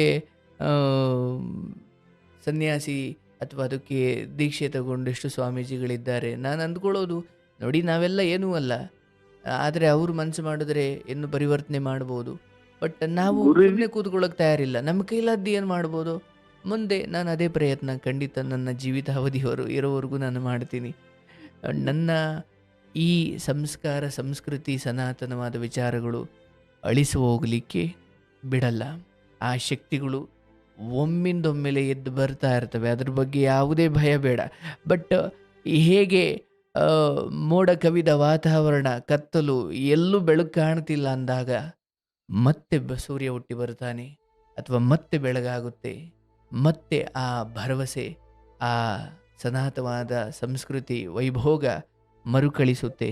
ಏನಂದರೆ ಎಲ್ಲ ಕಾಲದಲ್ಲೂ ಕೂಡ ಭಗವಂತ ಸಾಕ್ಷಾತ್ ಜನಿಸಿ ಬದುಕುತ್ತಾ ಇದ್ದ ದ್ವಾಪರ ತ್ರೇತಾಯುಗದ ಕಾಲದಲ್ಲೂ ಕೂಡ ಎಂತೆಂಥ ರಕ್ಕಸರ ಹಾವಳಿಗಳಿತ್ತು. ಅದೇ ಥರ ಬೇರೆ ರೀತಿಯಲ್ಲಿ ಇವತ್ತಿಗೂ ಇದೆ. ಆದರೆ ಹೌದು ಹೌದು ಇಲ್ಲಿ ನಾನಾ ಮಹಾತ್ಮರು ಆಗಾಗ ಒಗ್ಗೂಡ್ತಾರೆ. ಹ್ಞೂ ಇದ್ದಾರೆ, ಗುರುಜಿ ಚಿರಂಜೀವಿಗಳಿದ್ದಾರೆ, ಆಗುತ್ತೆ, ಎಲ್ಲ ಒಳ್ಳೆಯದಾಗುತ್ತೆ. ಬಟ್ ಏನಂದರೆ ಆ ಪ್ರಯತ್ನಕ್ಕೆ ನಮ್ಮದು ಒಂದೊಂದು ಪುಟ್ ಪುಟ್ ಪುಟ್ ಪುಟ್ ಪುಟ್ ಪುಟ್ ಪುಟ್ ಬೆಂಬಲವನ್ನು ನಾವು ಕೊಡ್ತಾ ಹೋಗಬೇಕು. ದೂಷಿಸ್ತಾ ಕೂರೋದು ಬೇಡ, ಎಲ್ಲ ಆಯ್ತು ಒಳ್ಳೆಯದಾಗುತ್ತೆ. ಗುರುಜಿ. ಒಂದು ಸ್ವಾರ್ಥದ ನಿಮ್ಮ ನಿಮ್ಮ ಇದಕ್ಕೆ ಒಂದು ಬಯೋಡೇಟಾ ಹಾಕಿದ್ದೇನೆ ಗುರುಜಿ, ನಮ್ಮ ತಮ್ಮದಿದ್ದಾರೆ. ಹ್ಮ್ ನಾನು ನೊಂದ ಮಹಿಳೆಯರಿಗೆ ಅಂತ ಅನ್ನಂಗಲ್ಲ ಗುರುಜಿ. ಯಾಕಂದ್ರೆ ನೊಂದ ಮಹಿಳೆ ಅನ್ನೋದು ಅವ್ರ ಮನದಲ್ಲಿ ಗಿಲಿಟು ಇರಬಾರ್ದು ಗುರುಜಿ, ನಮ್ಮ ಮನದಲ್ಲಿ ಗಿಲಿಟು ಇರಬಾರ್ದು. ಯಾವುದಾದ್ರೂ ಈ ಮಹಿಳೆಯರನ್ನ ನನ್ನ ತಮ್ಮಗಳಿಗೆ ನಿಮ್ಮ ಗೊತ್ತಿದ್ದವರ ಇದ್ರಬಹುದು ಗುರುಜಿ, ಅವ್ರನ್ನ ನಾನು ಸ್ವೀಕಾರ ಮಾಡಿ, ನಮ್ಮ ತಮ್ಮರಿಗೆ ನಾನು ಸ್ವೀಕಾರ ಮಾಡಕ್ಕೆ ನಾನು ರೆಡಿ ಇದ್ದೇನೆ ಗುರುಜಿ. ಆ ತರ ಯಾವ್ದಾದ್ರು ಬಂದ್ರ ಸಮೇತನು ಬಯೋಡೇಟಾ ಹಾಕಿದ್ದೇನೆ ಗುರುಜಿ. ಅದರಲ್ಲಿ ನಾನು ಒಂದು ಲೆಟರ್ ಕಳಿಸಿದ್ದೀನಿ ಗುರುಜಿ ನಿಮ್ಮ ವಾಟ್ಸಾಪ್ಗೆ. ಆಗ್ಬೋದು, ಒಂದು ನಾನು ಅದನ್ನು ಒಂದ್ ಸ್ವಲ್ಪ ನೋಡ್ತೀನಿ. ಹ್ಞೂ ಗುರುಜಿ, ಅದೇನೇ ಇರಲಿ, ಹ್ಞೂ ಗುರುಜಿ, ತಪ್ಪಿಲ್ಲ ಹ್ಞೂ ತಪ್ಪಿಲ್ಲ. ಗುರುಜಿ, ನೀವು ಕೇಳಿದ್ದು ನಿಮ್ಮ ತಮ್ಮರ ಕುರಿತು, ಅವ್ರಿಗೊಂದು ಹ್ಞೂ ಬದುಕು, ಗುರುಜಿ. ಅವ್ರದ್ದೊಂದು ಜೀವನ ದಡ ಸೇರಿಸಬೇಕು ಭೂಮಿ ಅನ್ನೋದು. ಮ್ಯಾಗ ಬಂದ್ಬಿಟ್ಟಿದ್ದೇವೆ ಗುರುಜಿ, ಭೂಮಿ ಮ್ಯಾಗ ಬಂದ್ಬಿಟ್ಟಿದ್ದೀವಿ. ಒಂದು ಸ್ವಾರ್ಥನೋ ನಿಸ್ವಾರ್ಥನೋ ಗೊತ್ತಿಲ್ಲ. ಆಯಿತು, ಎಲ್ಲವೂ ಭಗವಂತನ ಇಚ್ಛೆ, ಎಲ್ಲ ಒಳ್ಳೆಯದೇ ಆಗುತ್ತೆ, ಯೋಚಿಸಬೇಡಿ. ನಾನು ಅದನ್ನು ನೋಡ್ತೀನಿ. ನಮಗೇನಾದರೂ ಆ ಥರದ ಗಮನಕ್ಕೆ ಬಂದರೆ ಖಂಡಿತ ಯಾವುದೇ ರೀತಿಯ ಮುಚ್ಚುಮರೆ ಇಲ್ಲದೆ ಹೇಳ್ತೀನಿ. ಭರವಸೆಯಿಂದ ಬದುಕಿ, ಖಂಡಿತ ಹ್ಞೂ ಒಳ್ಳೆಯದಾಗುತ್ತೆ. ಗುರುಜಿ. ಆಯಿತಾ? ಗುರುಜಿ ಗುರುಜಿ, ನಿಮ್ಮ ದಿವ್ಯ ದೃಷ್ಟಿಯಿಂದ ಮುಂದಿನ ನನ್ನ ಪ್ರೇಮಿಕೆಯರ ನನ್ನ ಜೀವನ. ಏನಿಲ್ಲಪ್ಪ, ನಿಮಗೆ ಒಬ್ಬ ಗಂಡನಾಗಿ ನಿಮಗೆ ಇವತ್ತಿನ ಸ್ಥಿತಿಯ ಕುರಿತು ಅರ್ಧ ಖುಷಿ ಅರ್ಧ ದುಃಖವಿದೆ. ಆದರೆ ಹ್ಞೂ ಆ ಗುರುಜಿ. ಅರ್ಧ ದುಃಖವೂ ಹೋಗಿ ಪೂರ್ಣ ಖುಷಿ ಆಗೋಗಳಿಗೆ ಬರುತ್ತೆ, ಯೋಚಿಸಬೇಡಿ. ನಾನು ಬೇರೆಯವ್ರಿಗೆ ಹ್ಞೂ ಗುರುಜಿ. ಹೋಲಿಸ್ಕೊಂಡ್ರೆ ಆಕೆ ಎಷ್ಟು ಮಾತ್ರ ನಿಮ್ಮ ಜೊತೆಗೆ ಚೆನ್ನಾಗಿದ್ದಾರೆ ಅಷ್ಟು ಖುಷಿ ಪಡಿ.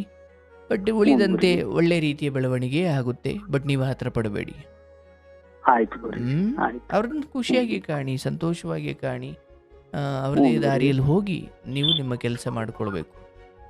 ಆಯ್ತು ಗುರುಜಿ, ಮನೆಗೆ ಆಯ್ತು ಬರಲಿ, ಗುರುಜಿ. ಆ ಮನೆಯನ್ನು ಬೆಳಗಲಿ. ಏನೂ ಅಲ್ಲ, ಹ್ಞೂ ಕೆಟ್ಟದ್ದೇನೂ ಆಗಿಲ್ಲ. ಬಟ್ ಈ ರೀತಿ ಹ್ಞೂ ಏನು ಮಾಡೋಕ್ಕಾಗಲ್ಲ. ಹೇಳಿಕೆ ಮಾತು ಕೇಳಿಕೊಂಡು ಕೈಕೇನೆ ದಾರಿ ತಪ್ಪಲು ಇನ್ನು ಏಕಿದೆ ಅಂತದಪ್ಪ. ಹೌದು ಗುರುಜಿ, ಹೌದು ಹಾಗಾಗಿ ಹೌದು. ಈ ಕೆಲವೊಮ್ಮೆ ಹೇಳಿಕೆ ಮಾತು, ಆ ಕಾಲವು ಒಂದು ಮತ್ತು ಒಂದಾಗೋ ಕಾಲವು ಒಂದು. ಯೋಚಿಸಬೇಡಿ, ಅವರವರಿಗೆ ಬುದ್ಧಿ ಬರುತ್ತೆ. ಸದ್ಯಕ್ಕೆ ತಾಳ್ಮೆಯಿಂದ ಇರಿ, ಎಲ್ಲವೂ ಹ್ಞೂ ಗುರುಜಿ, ಒಳ್ಳೆಯದಾಗುತ್ತೆ. ಶುಭವಾಗಲಿ. ಆಯ್ತು. ಸಂತೋಷ. ಹ್ಮ್. ಗೋವಿಂದ. ನೋಡಿ, ಈ ಸಮಯದಲ್ಲಿ ಒಬ್ಬರು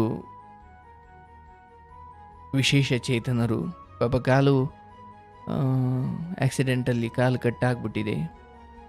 ಬಟ್ ಅವ್ರನ್ನ ಅಷ್ಟು ಪ್ರೀತಿಯಿಂದ ವಿಶೇಷ ಚೇತನರಾದರೂ, ಕಾಲಿಲ್ಲದೆ ಹೋದರೂ ಕೂಡ ಅವರನ್ನು ಮದುವೆ ಆಗಿ ಬಂದಿರೋ ಆ ಹೆಣ್ಮಗಳು ದೊಡ್ಡ ಮನಸ್ಸಿನವರು.